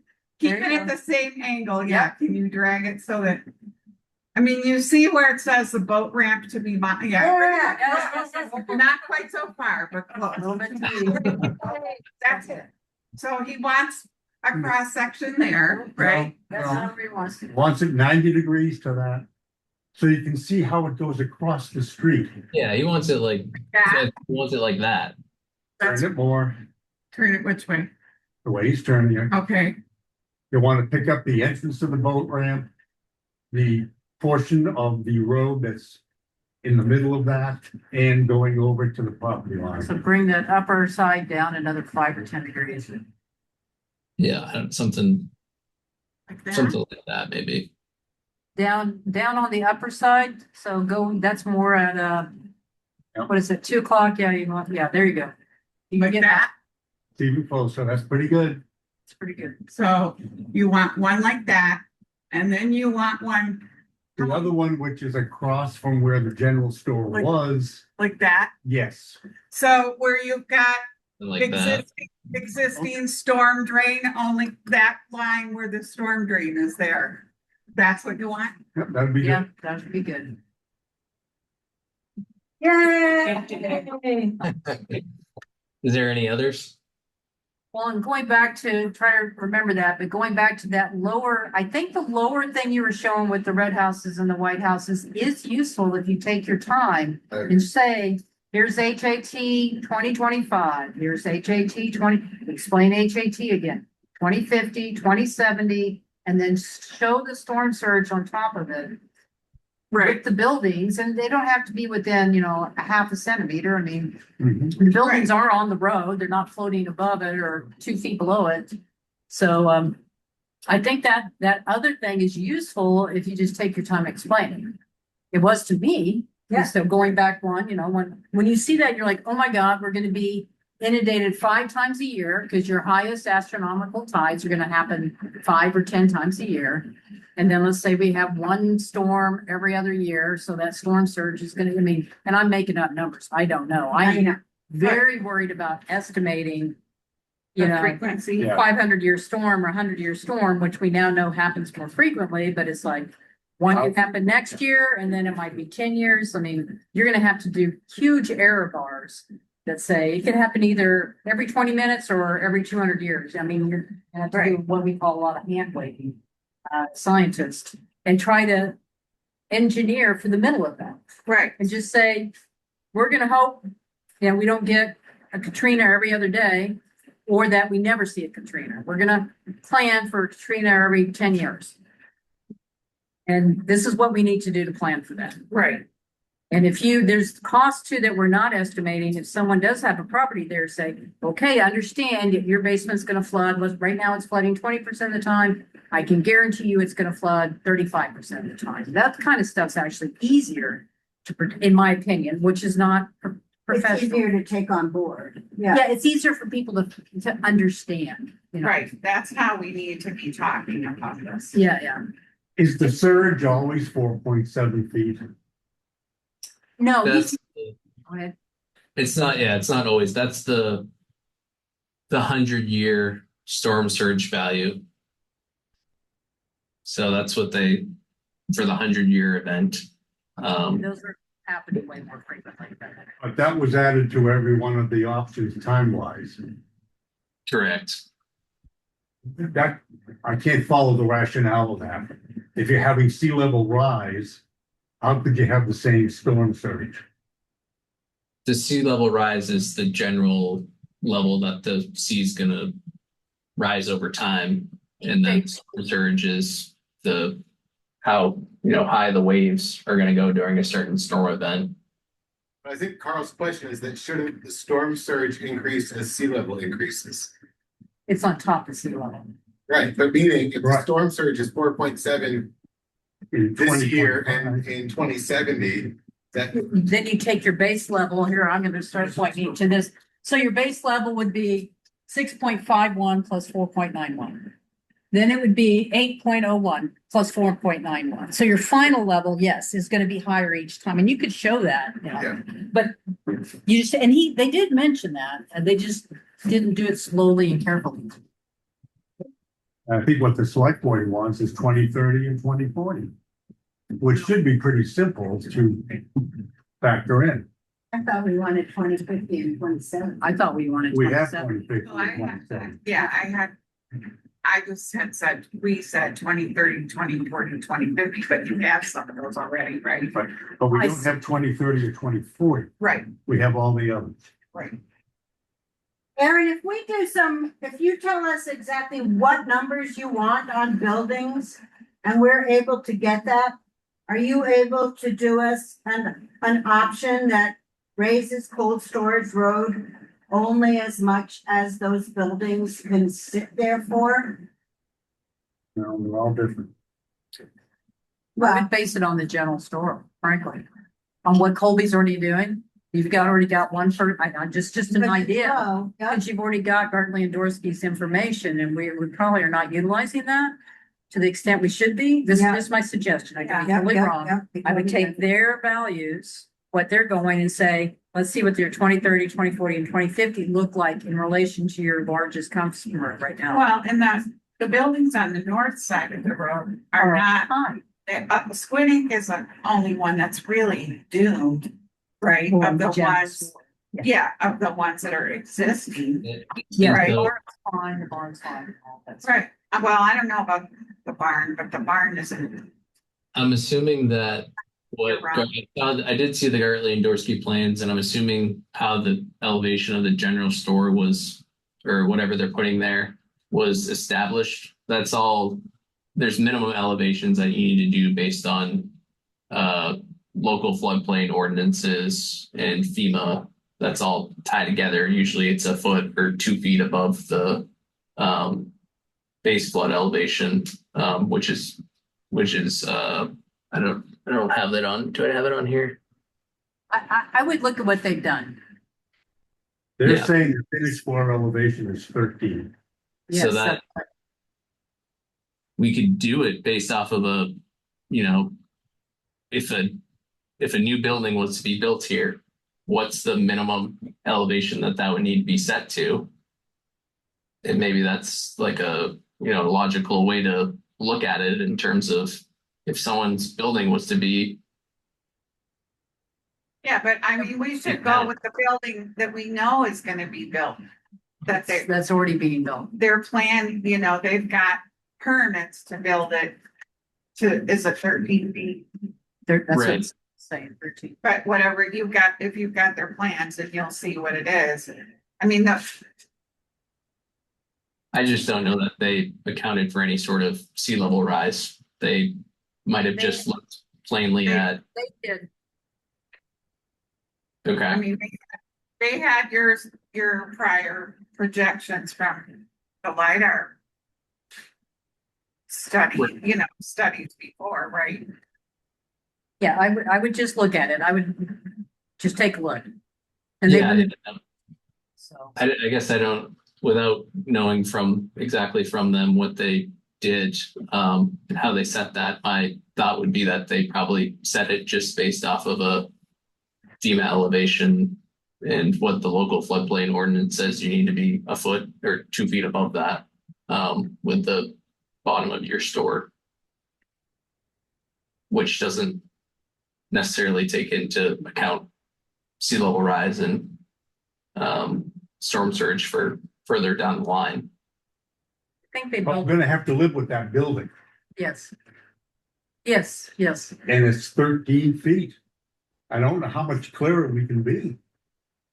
Well, and that's, And the way the building's being built, the road can still come Go up. up and down. Yes. that's Yeah. right. Yeah, they So built, it doesn't really matter. I just think it'd be instructional for them to pull those elevations off of their, it's free data for them, basically. They have the survey lines for that property. And that's Right. certainly help for that cross section that we're asking for. And we're Yeah. building for reality. too. And I think I actually think we did use that to pull the data for this area where we had it, because we did we did have it and we did look at it. I'd have to go back and double check, but I'm pretty positive that's what we did. But so that would definitely help with this cross section. I know some of these other buildings down here we didn't have concrete data on, but could do something, approximate. Well, I mean, I think we don't. Obviously, we're concerned about the private property owners beyond the town-owned road. But, we really need to be focusing on, the town-owned village of Port Clyde, and the landing. Well, and Bina said that she could pull together a list of resources that Right. for private property Right. owners. Because that will be important. I think the select board is very committed to doing something that,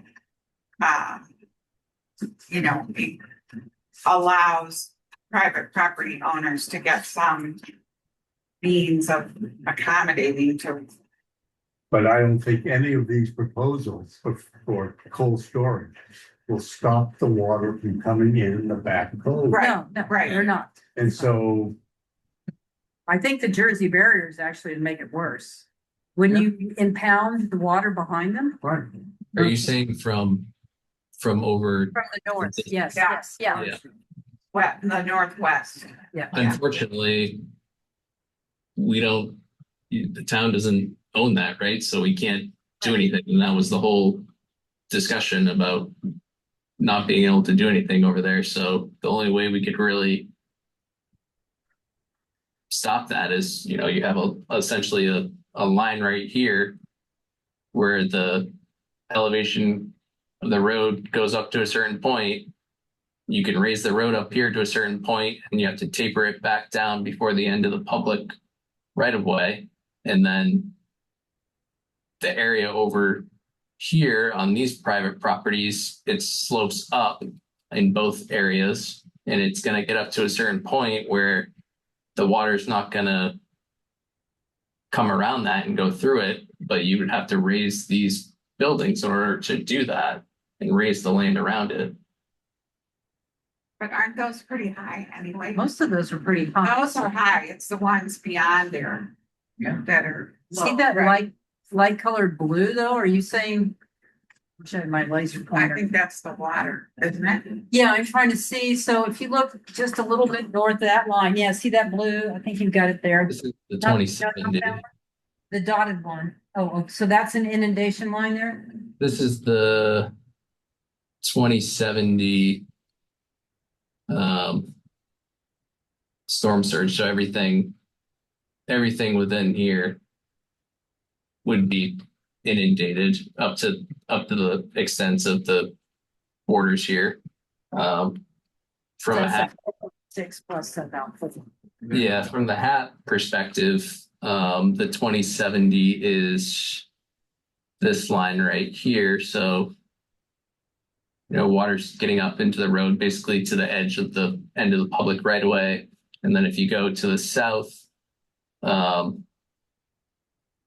water's coming up, getting up here to somewhere at this area of the road, and having this area inundated a little bit over to here. So this area right here would be inundated, and that area there.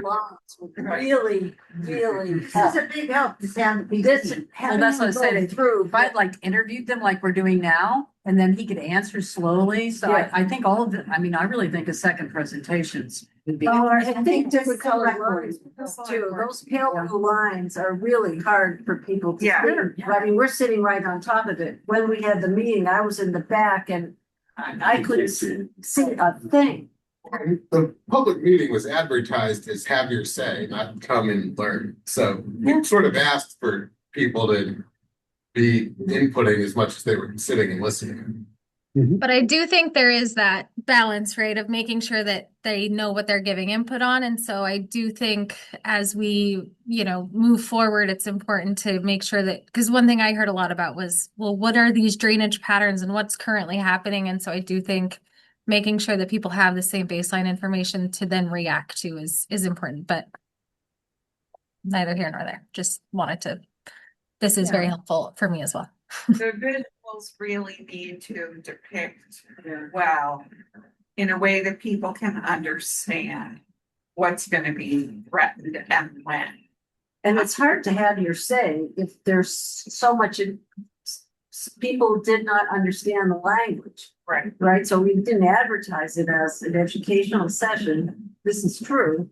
But it was becoming clear to that there was a need for A vocabulary. Some Right. assistance with the vocabulary, and then really clearly outlining the sort of where these lines are, and Right. and Well, this is why you interview too and say, hey, Aaron, can you show everyone in the room, right. drive, what we call driving the model, where you actually circle scenarios and point to things, because even I, who've looked at a million of these things, sees it overall. I mean, I understand where the HATs are and the difference between the dotted and the solid line, but still it's helpful to me, because I don't hang out there all the time, how close these two ends get, where does it back in? What would the Jersey barriers, I'm not sure are at all useful, unless I don't know what they would accomplish, but, anyway, I think just illustrating it too slowly with, if you just put it up there and say, look at this, that's not helpful, no matter how well the lines are colored in. Yeah, I mean, we had something in the first presentation that I think probably would have been helpful. We had it where it had these colored areas and we kind of went through the different years, and I thought it became more visible, but we didn't really get into depth or share that as a part of the second meeting, as it was more focused on the alternatives. But definitely, that feedback moving forward on anything is understood. Carl, what are you thinking? I don't think it's possible to stop the water from coming in on Cold Storage Road from the back cove without running a massive seawall from the Schwartz's property all the way around the inside, and somehow dead end to get maybe at the church. Otherwise, the water's just going to come around. Yeah, so the cost analysis we need to do is, what does that do to the road each time it happens? And how much of it do we care about?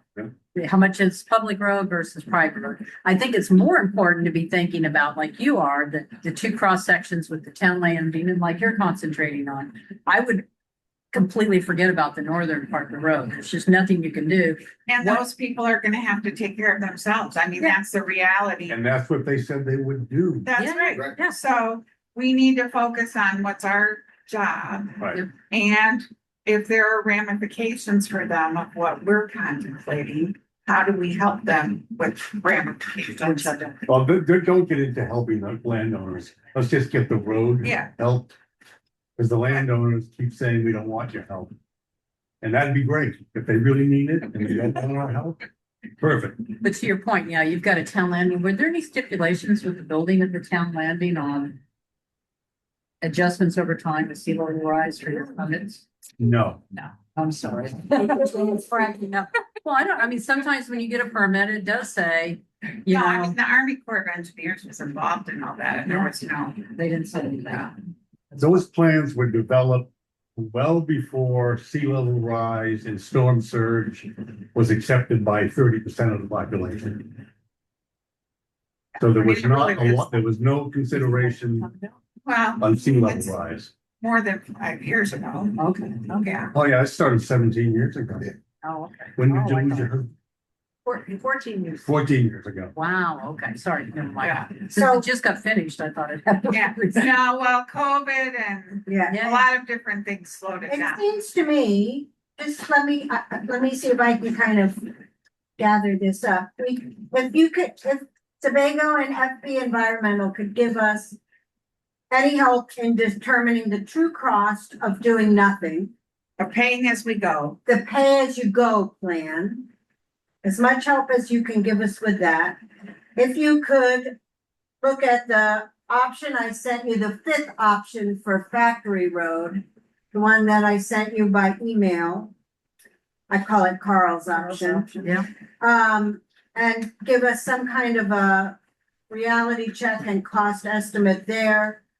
And using the Gartley and Dorsey schematics for the store, give us a plan for cold storage road that is as little as possible without impact, I mean, as much as possible without impacting the buildings.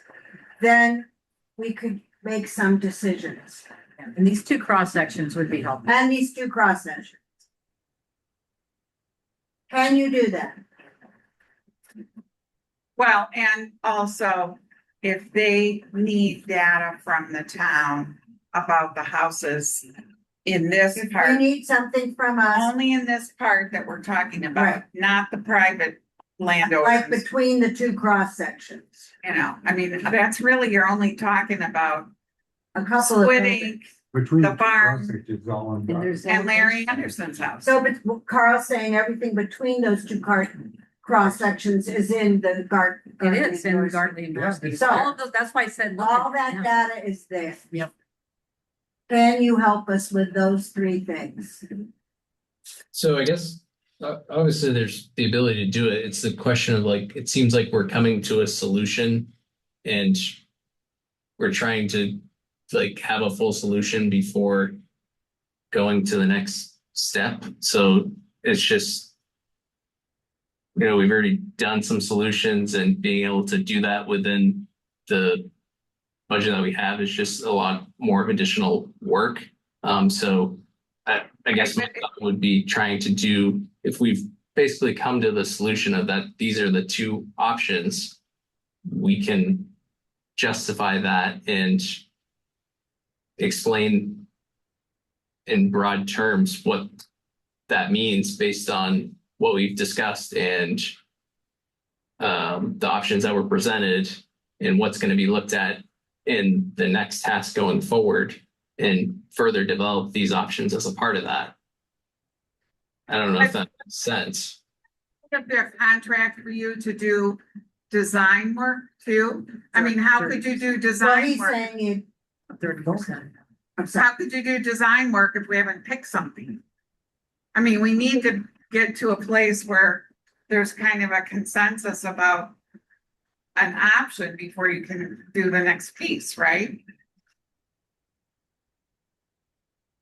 Yeah, I mean, so that we did the different alternatives. And from that, I mean, to me, it sounds like we're at a consensus. I know it needs to be talked about. It sounds like at an additional meeting with the public to get their additional buy-in. And then we would be further doing design as a part of that. Well, just, you know, to be clear about process, you know, the resilience committee was sort of tasked with bringing a recommendation to the select board. And they've worked with you for however long it's been and gotten to the point where, you know, you had the public meeting and some select board members were present, I don't know, 100 members of the community. And it became clear at that point that what we had before us was not everything we needed. And so we're fine tuning to try to get to us to where we can make a good decision. And we are ruling out some of the options that was helpful from the public meeting. yes, Some things got scrapped, but to get us to where the select board, which is the legally responsible group for making decisions about roads, can make a decision. You know, I think we need the information that Susie listed and,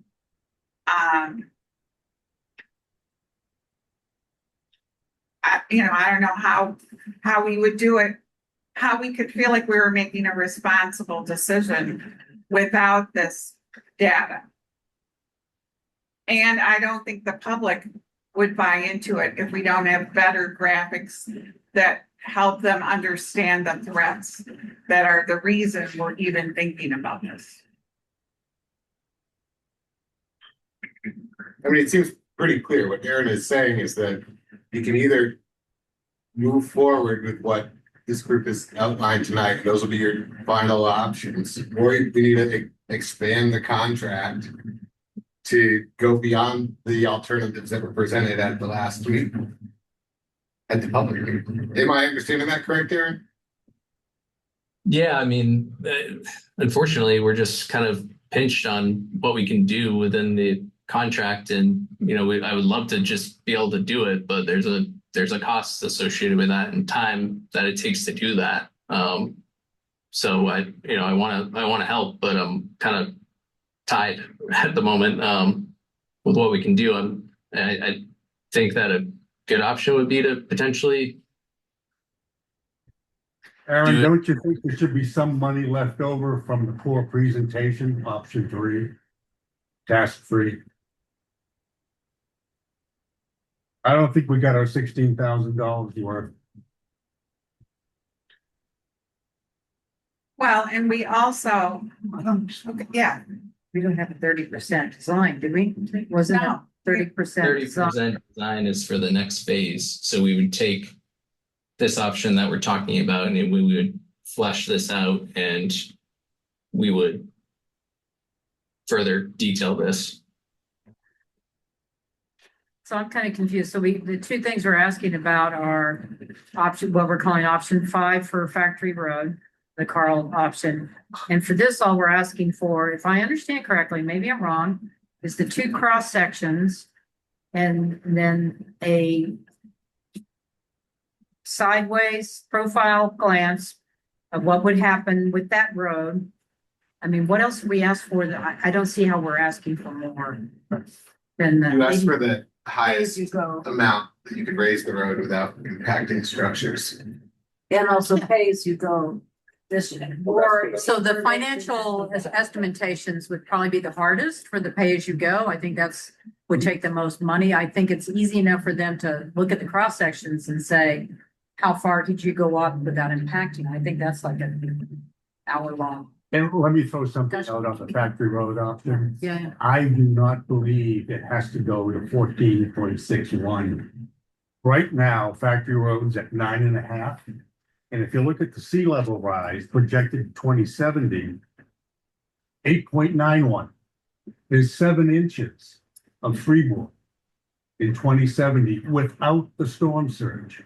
I think And I one think that's important to keep in mind that we can't keep every ounce of water out from behind the roads. Man is not that strong. Mother Nature will pound away at it. And to try to spend the money to get to 14.61, and who can say how many storm surges, how many significant, 100-year storms we're gonna have in the next 44 years. That's all it is 44 years. Yeah, pay-as-you-go works way better for Factory Road. I would Yes. set aside Yep. 20,000 a year or 10,000 a year and just, 100,000 or 100,000. for all roads and make it so that in 3 or 4 years, we have some significant money Yeah. set aside for, that we don't require a grant to be able to do something. I think we need to take that responsibility for ourselves. Yeah, I would agree. And yes, it may raise taxes. I know what you're gonna say. There's no may of that. I think understanding oh, it's, what elevation we're trying to design to and what the community's feeling in regards to that, the elevation is, we're kind of chasing our tails here where we're saying we need to go to this elevation. No, we need to go to that elevation. And I think we need to make a choice on that. If it's clear that Remember, no one lives on the low portion of Factory Road. We're not impacting anyone's house. But the only thing we don't know is what is the relationship to the new building going in? No, we're No, not. there's no factory Oh, road. factory. There is no building. The other thing about Factory Road is, Yeah. if it were closed altogether, everybody'd still be able to get to town, you Yeah, we know? would. So it's not the end of the world if we compromise on that, and like Carl said. Yeah. You know, you're basically dealing with 7 inches in 2070. But, so I don't think we need to spend a lot more, you know, time on Factory Road. Correct. Other than get, you know, Carl's option, more information from you, but the cold storage, it does feel like this cross-section information is critical and easily obtained if Gartley and Dorsey basically has survey data that you're gonna be able to use. Yeah, so I think the cross sections, that's something that can be done, and like that's pretty basic, and but it's going through and creating all these different exhibits that takes time. I think that it's not understood that just takes more time than people think to do. Unfortunately, I wish it was as simple as a click of a button, but it just takes time for the people to prepare these. But the cross sections, and if it's something that can be fairly rough and not be like a perfect, you know, a not perfect, but a picture that's colored and very detailed, then we could do something like that for cross sections. But if we're talking about revising reports, revising all these different things, the time adds up. So do we know, I guess one question I have is the elevation, what did you say the general store is? To 13? 13. 13. So do we know what year that takes us to? You know, We have to acknowledge that the general store replacement building has a finished floor elevation of 13. right, And so what are we gonna do with the road Correct. to work with that? yeah, but I'm just curious, you know, Take it to in terms of, see, it's 2050. something like that. That takes us out to 2050 if So we make that building. So yeah, so that would take you out to 2050 because that would put you at 12.71. And then if you were just looking at the highest astronomical tide, you know, that would put you up to the 2100. So if you're more so concerned about every day, not every day, but you know, the non-storm event days, then that, you know, the elevation bringing the road up not as high would be okay. If you're concerned about having, you know, all the time access where it's not going to be seeing water over it during in 2070 with the sea level rise and, you know, the predicted storm surge of the 100-year, then we don't need to look at that. So I guess it's better understanding the priorities of if the storm surge is not something that's a concern, and, you know, understanding there's a storm, the roads are not going to be accessible. But during non-storm time, they would be for 2070. That would allow lowering the road.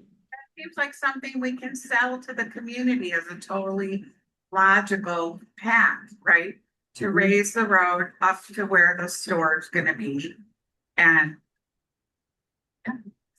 And you might as well deal with the, design for reality. yeah, I mean, I don't see why you wouldn't. People will have to see what that looks like. that's right. And it helps them if you have a Yeah, real life nice scenario and you say, this building's going to this, we're gonna go to this. It's going to only flood during storm surges. It'll be good until 2050 for our highest astronomical tide. If it was gonna flood on every major HAT, that'd be a problem. But if it's only gonna flood twice a year during a bad storm, and then you can start doing your financial estimates on how much, what is the road composition? How much is it gonna cost to, is it gonna fix it? And with a newer road, that's possible down, but that we'll have to pay for. Right. So, I mean, that's at least, to me, designing for reality. And I don't see why, and that would be an exercise for us to explain to everyone what these maps mean and everything. I don't know, that's how I do it. Brandon, does that sound logical to you? Yeah, I think so. What do you get? Carl? Yeah, I mean, I think someone needs to tell Sebago on the simplest one, factory, do we want to go to 14.61 or do we want to go to 12? We need to give a number because the lower the road is, if we're gonna raise it at all, I would say don't raise it at all because by 2070, we still have 7 inches of freeboard without the storm surge. Yeah, like I said at the beginning of the meeting, I think that if we had 10 roads in front of us right now that all needed attention with cost estimates, everybody would be like, well, 7 inches by 2070 is Yeah. fine for factory roads. Right, that's what I think. I I think think we all know that. Yeah, no one cares. Well, but I don't know, Sebago's been told that to Carl's point. No, they have, that's the point. I Right. think we need to tell Sebago, all we need to see is a roadway, which is the existing roadway. Right. Within, What There it is. I sent you in that email, you need a cost for that. No, it's an existing, No, I'm saying we forget it. doing nothing. We- No, no, No, no. no, don't say doing nothing. We're just. Yeah. we're moving it inland No, No. within the right of way, no? we're just leaving it as is. Okay, That would be my suggestion. I don't make the decision. well, then we're gonna. I bring it thought to the select- your plan was to move it inland Yes, within the right of way. With the sequel. We could do that, but it's not gonna gain us anything. Except we'll spend more money. Because right now, the road, if it were to flood to the 2070 sea level rise, would have a 7-inch freeboard. It would not be covered. It only gets covered because of the storm surges. Right. Storm It- surge cost us $76,000 in the last 2 years. Right. Yeah. Now, those monster also- stones that are there aren't gonna go away the next storm surge. They're not gonna have the same repeating cost.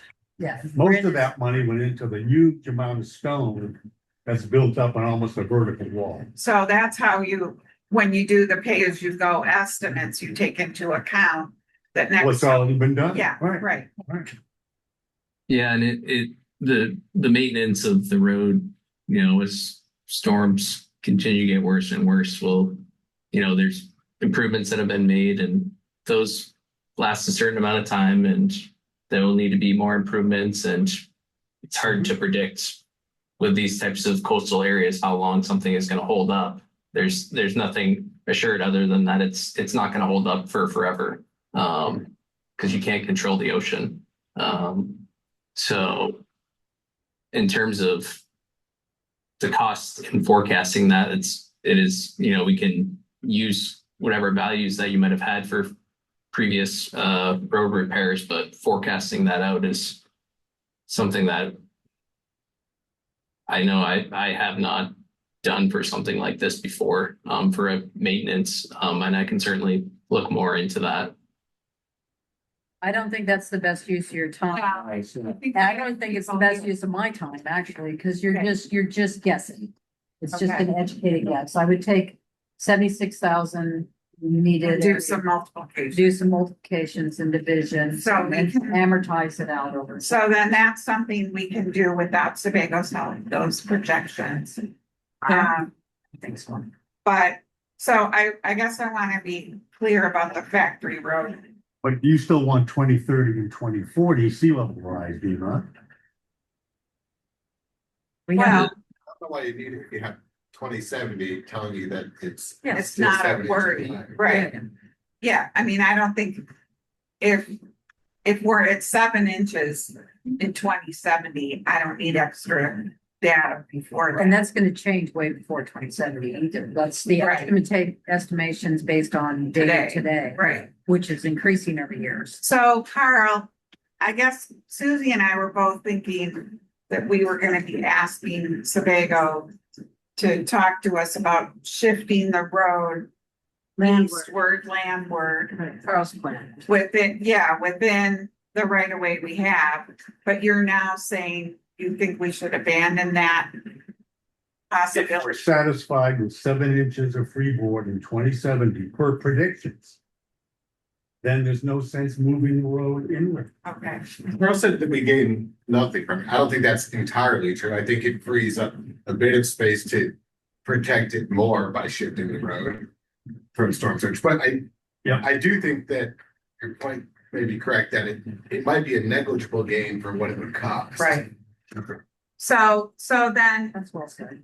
right, and then if the people who are here right now are seeing that, then I think, the select board and the community could be persuaded to that view too. So it does seem like we should be asking Sebago to focus on Cold Storage Road, not the cost projections, but trying to give us an option that brings us to match the new general store, right? And gives us 2 cross sections to be able to visualize it. Right, I would say we should not just match the general store, but show us with the elevations on Gartley and Dorsey for the general store, raising the road and what kind of impact, I mean, more than just Right. matching, kind of right. a little bit of estimation. I don't know why I can't say this in bullet in my estimates. You've been busy. I'm so tired.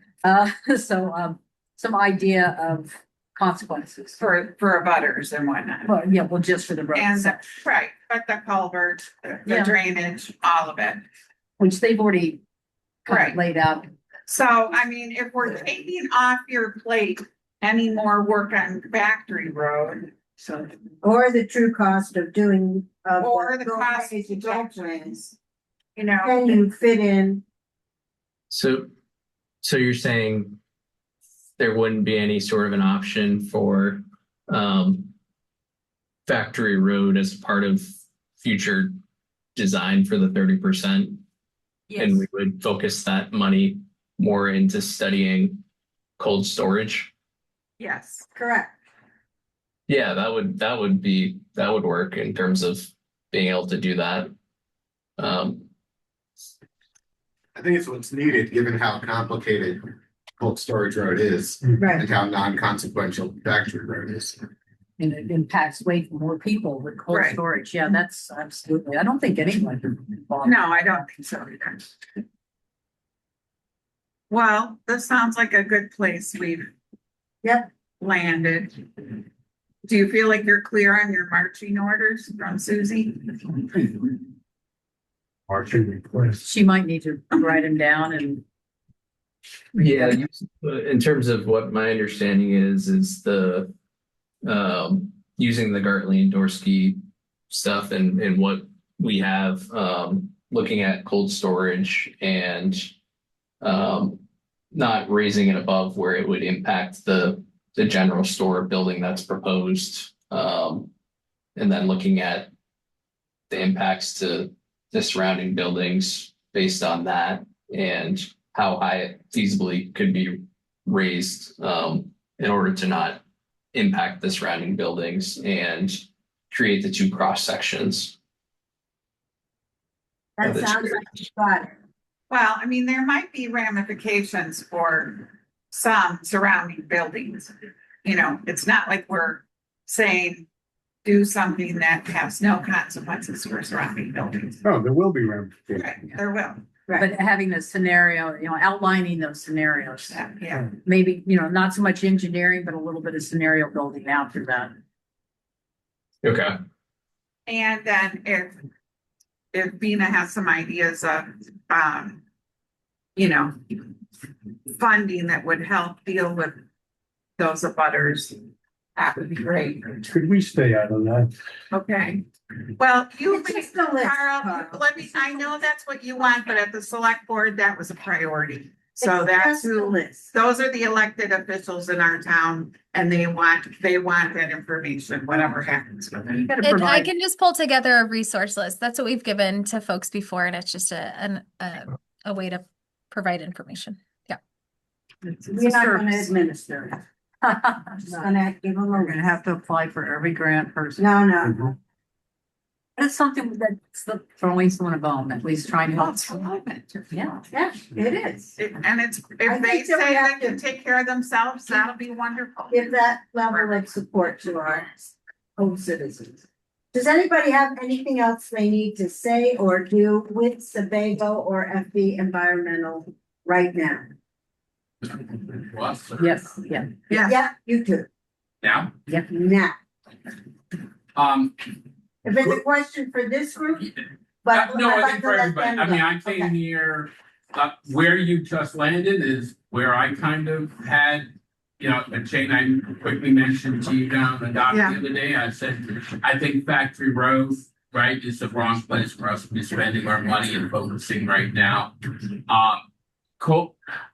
Cold storage to me, I guess I'm with Carl, I don't fully get the fact that, and maybe, you know, the engineering folks can.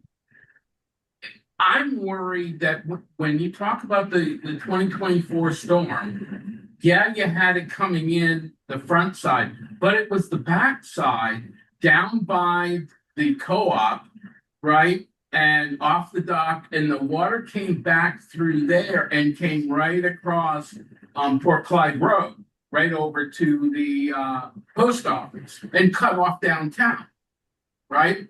And so my whole thing, you know, when I look at this is, cold storage road is a real problem. But if we just put, you know, a wall up here of some kind, and it comes right in there and cuts the whole town off, what have we accomplished? Now, I don't know how to do that, but you know, if we're gonna spend all this money, time, dollars, effort, and then at the end of the day, Mother Nature just laughs at you and goes around back and cuts off the whole downtown. So What have we accomplished? is to keep 131 from being impacted, are there temporary barriers that would prevent that? Cause I don't. But you got to understand, so the water is coming down that low point, right there where the lobsterman co-op Right. is, right, and off the dock. It's gonna come right in there down by the park, right?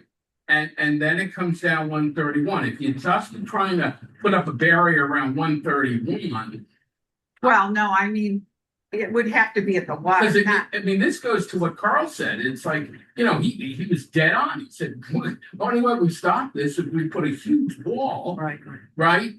A seawall, and I don't think we're doing that. No. So I'm wondering, I don't have an answer. I'm just saying, if you spend all this time and money, and then it just goes around, what have we accomplished? but if it. Well, there are again, things to still accomplish short of full prevention of roads getting wet. Like there's infrastructure that can be protected through mitigation. Yeah, I mean, assuming it doesn't backfill coming in that way and then just go back into the town and waterlog the infrastructure.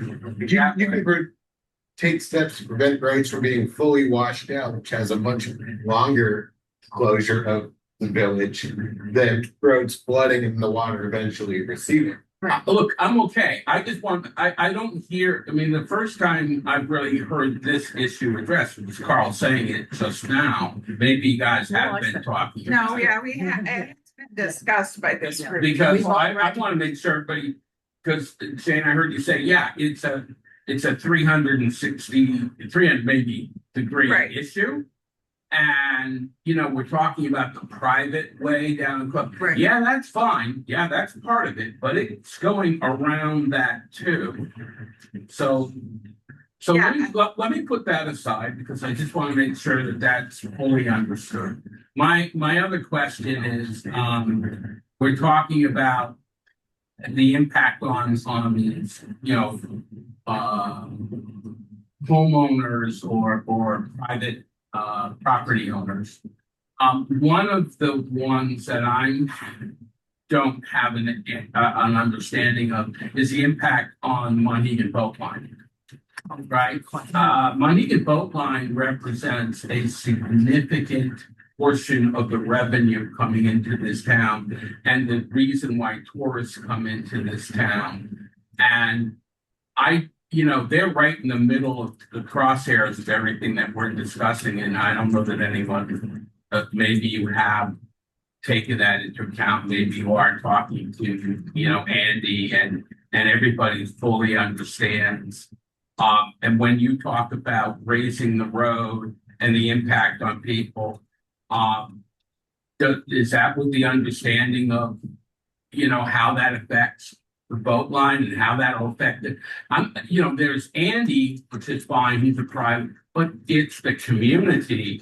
Because if the business money and boat line is affected, tourism is affected, revenues are affected, and I'm very concerned that right now there'd be only two major businesses downtown, right? There's Colby's / the restaurant and the boat line.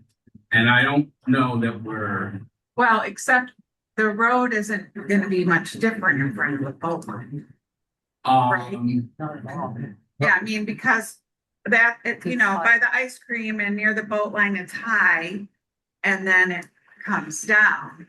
The boat line is currently the ticket building and the dock is currently at the same height today that where the new restaurant is going to be, and that's going to be raised considerably, right?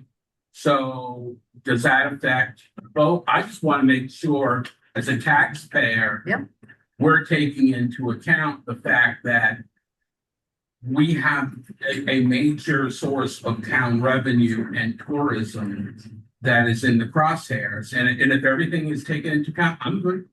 All set. No, and that's a fair thing to ask Sebago to scenario plan for us and say, does anything we do with this road affect Mohegan? That's a totally fair question. And when we were talking about Factory Road, thank you that it's off the table for the moment, but because that also affects the A shop, it's also affected. Tonight, the first meeting, the road online building next to north of our fields, That's what I'm worried about. Can you speak? I'm sorry. We can't hear you over there. at the first presidency meeting with all the people here, did I hear correctly that they thought the boat line building would have to go 4 feet to meet the 13 foot? Well, that's pretty much what the general store building is doing. I thought that's what I heard, that they have to raise it so it's 4 feet. I don't know that. I don't know that. But we should. So I can give a little context if it's helpful. So just looking at the plan here, we're showing an elevation of 10 of the kind of the parking pavement area surrounding the boat line. And so, the boat line's not much higher than that in comparison to the general store, which is planning to be at elevation 13. But the elevation, we have an elevation 15 over here. So we're sloping down from the road towards the boat line, which is existing today. So really the changes that we'd be making for the road would be going to the west down the road towards the town landing. So I don't think that there would be, just off my quick thought of it, that there would be any impacts based on the road changes that we're doing to the boat line, but they certainly would need to consider any impacts that they themselves would have as a result of future sea level rise and storm events, where it looks like the 2100 we were calling it 10.41. So in a general scenario, not with factoring in storm surges, and just based on the the modeling, it doesn't seem like that area would have impacts. So the changes to the road would not be the issue. Any vulnerability of the Mohegan boat line is just because of the sea level rise. It, it wouldn't be made worse by what we've been talking about. So we're not gonna have a road up here in the boat. No, because the road No.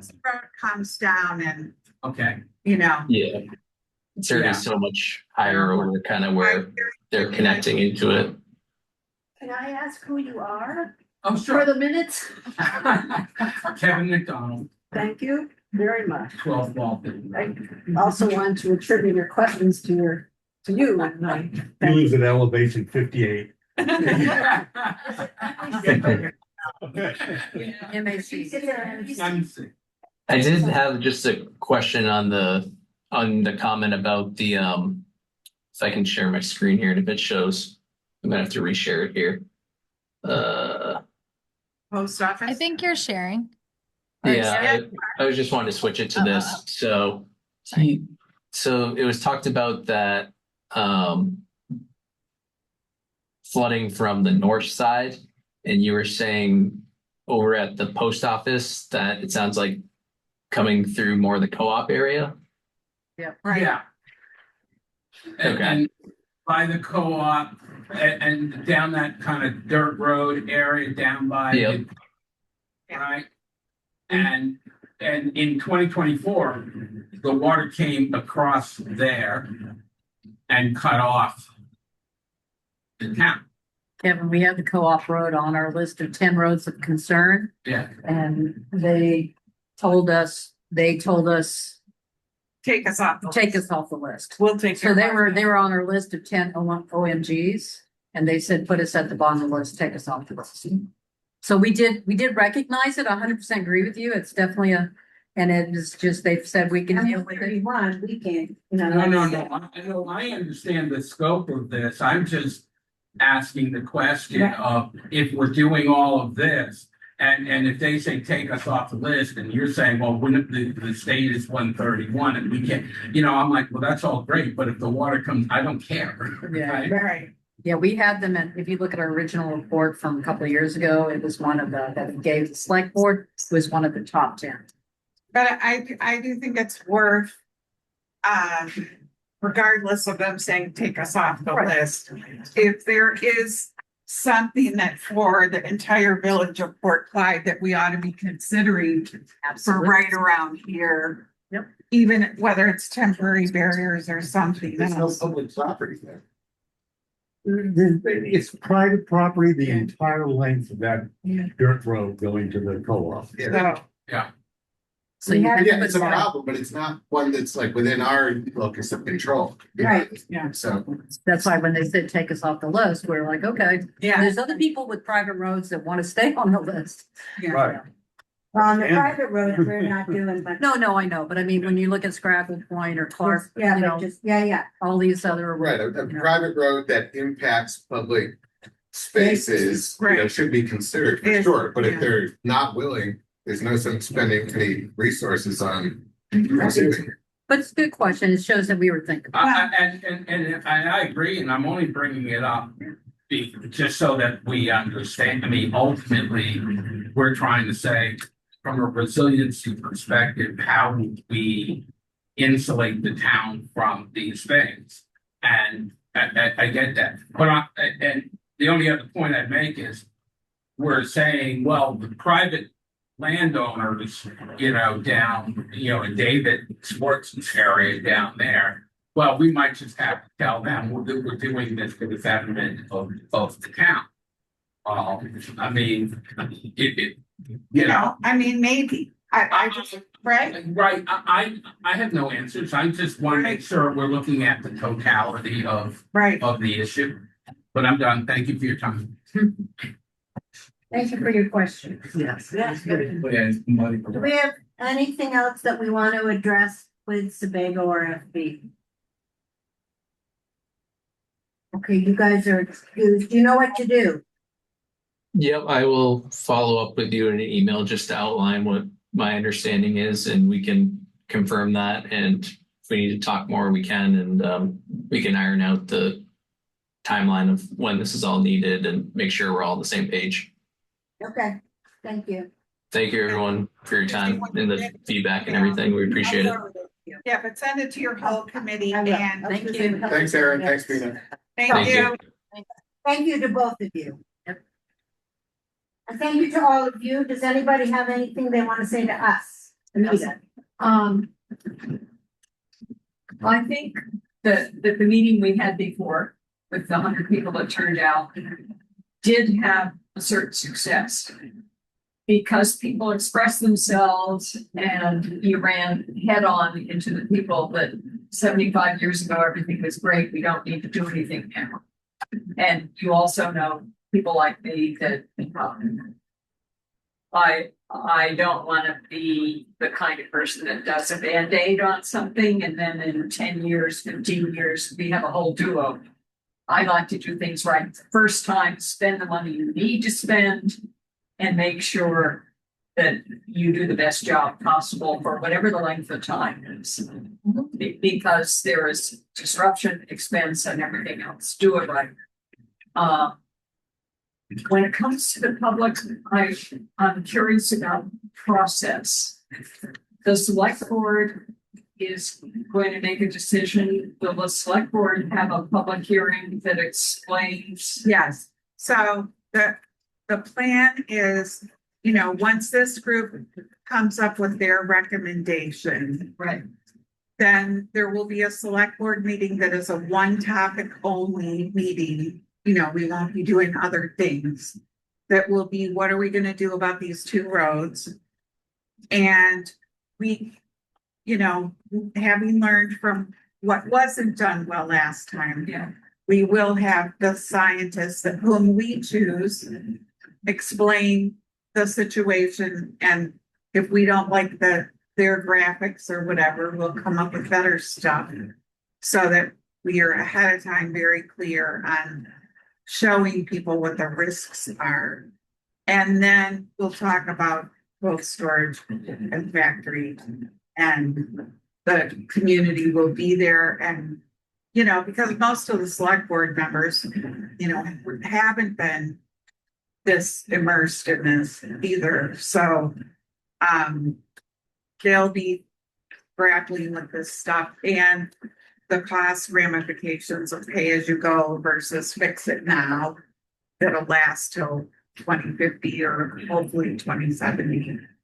And the community will have a chance to weigh in. And I don't know that in one meeting we'll get to a place where the select board's ready to decide or not, but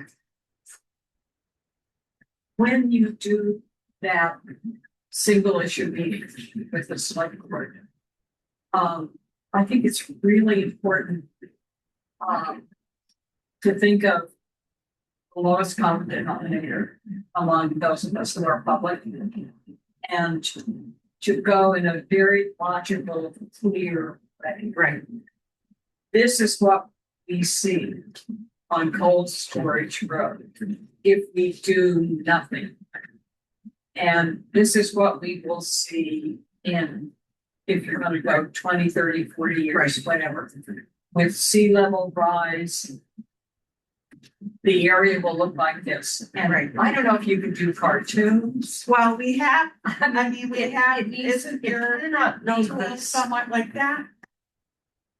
Yeah.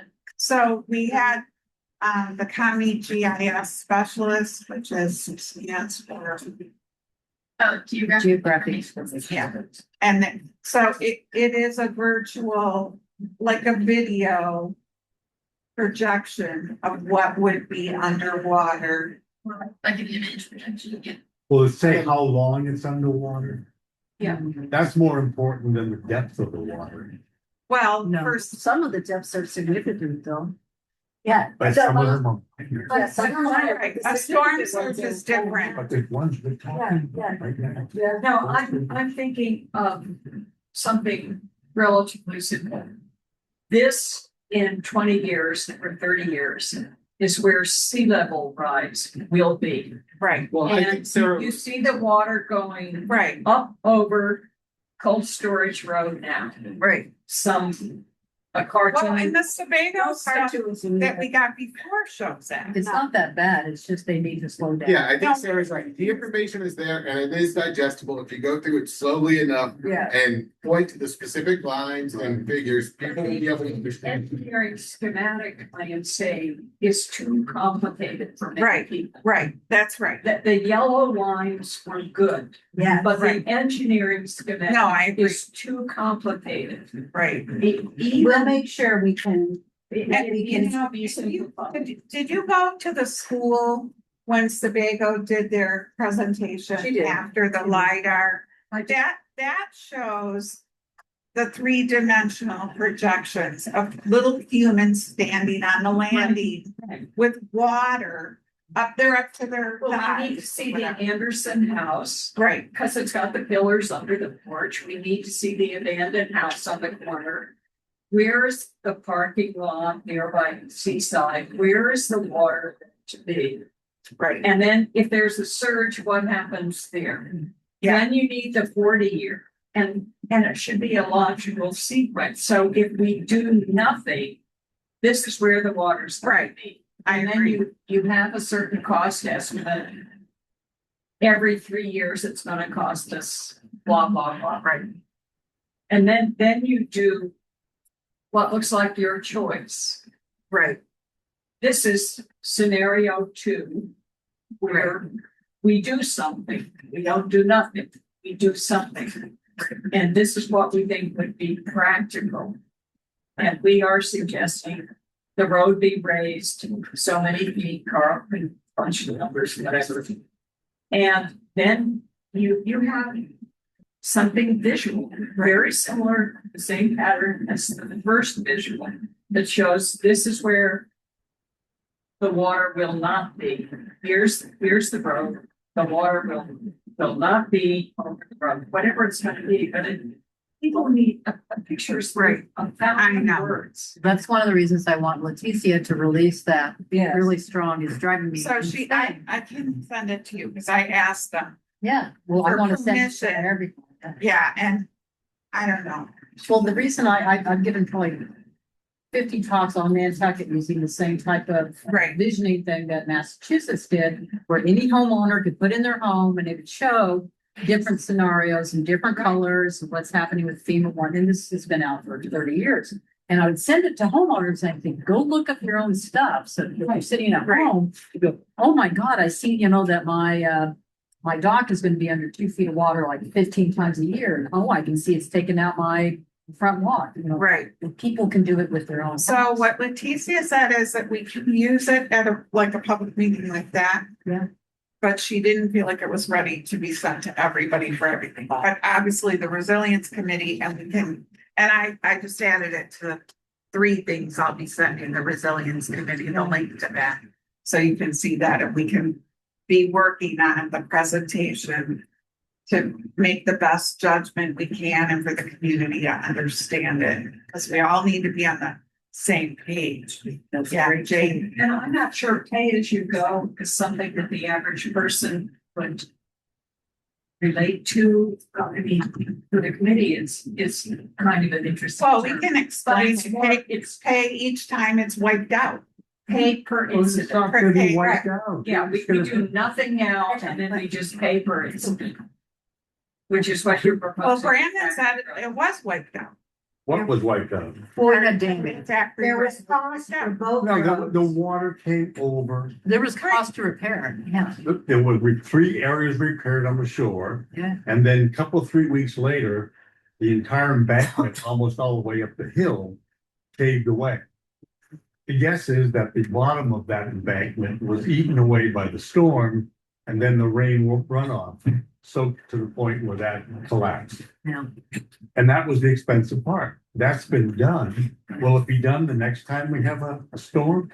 God, I hope not. They put tons and tons of stone there to prevent it. Well, So, we'll do our best estimate. of Right. yeah. What that might be. Yeah, people are gonna wanna know what that's gonna cost. Is it gonna cost more over 20 or 30 years? To do all these repairs? Right. to do it right the first. Right. It's There's a no man- doing it right in here. That's why. Exactly. There is no doing it right. You cannot stop the waves from coming in. I agree. You know that. I don't I know think that we should continue. Oftentimes in meetings, found ourselves in a place where we expect these roads at the very tip of a peninsula to not get wet. And then our goal is to prevent them from ever getting wet. I'm just saying, don't use a Band-Aid when you need some surgery. Well, and unfortunately with the scientific, every year we find out it's warming faster, it's rising faster. I mean, so there is no, I've rewritten for the Gulf of Maine, a presentation 3 times and I've only lived here 2 years. And I've had to change it because I can't use the one from 6 months ago because their predictions are already outdated.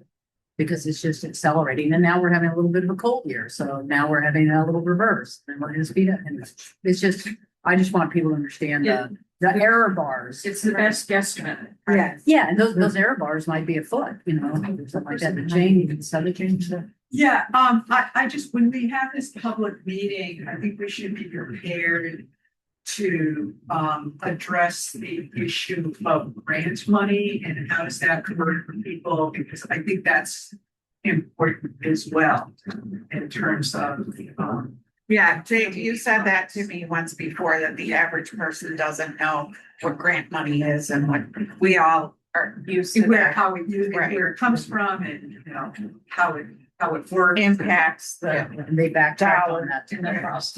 Who you? Yes, Jane Malkevich, Oh, I see it. MAL. Yep. KIEWICH.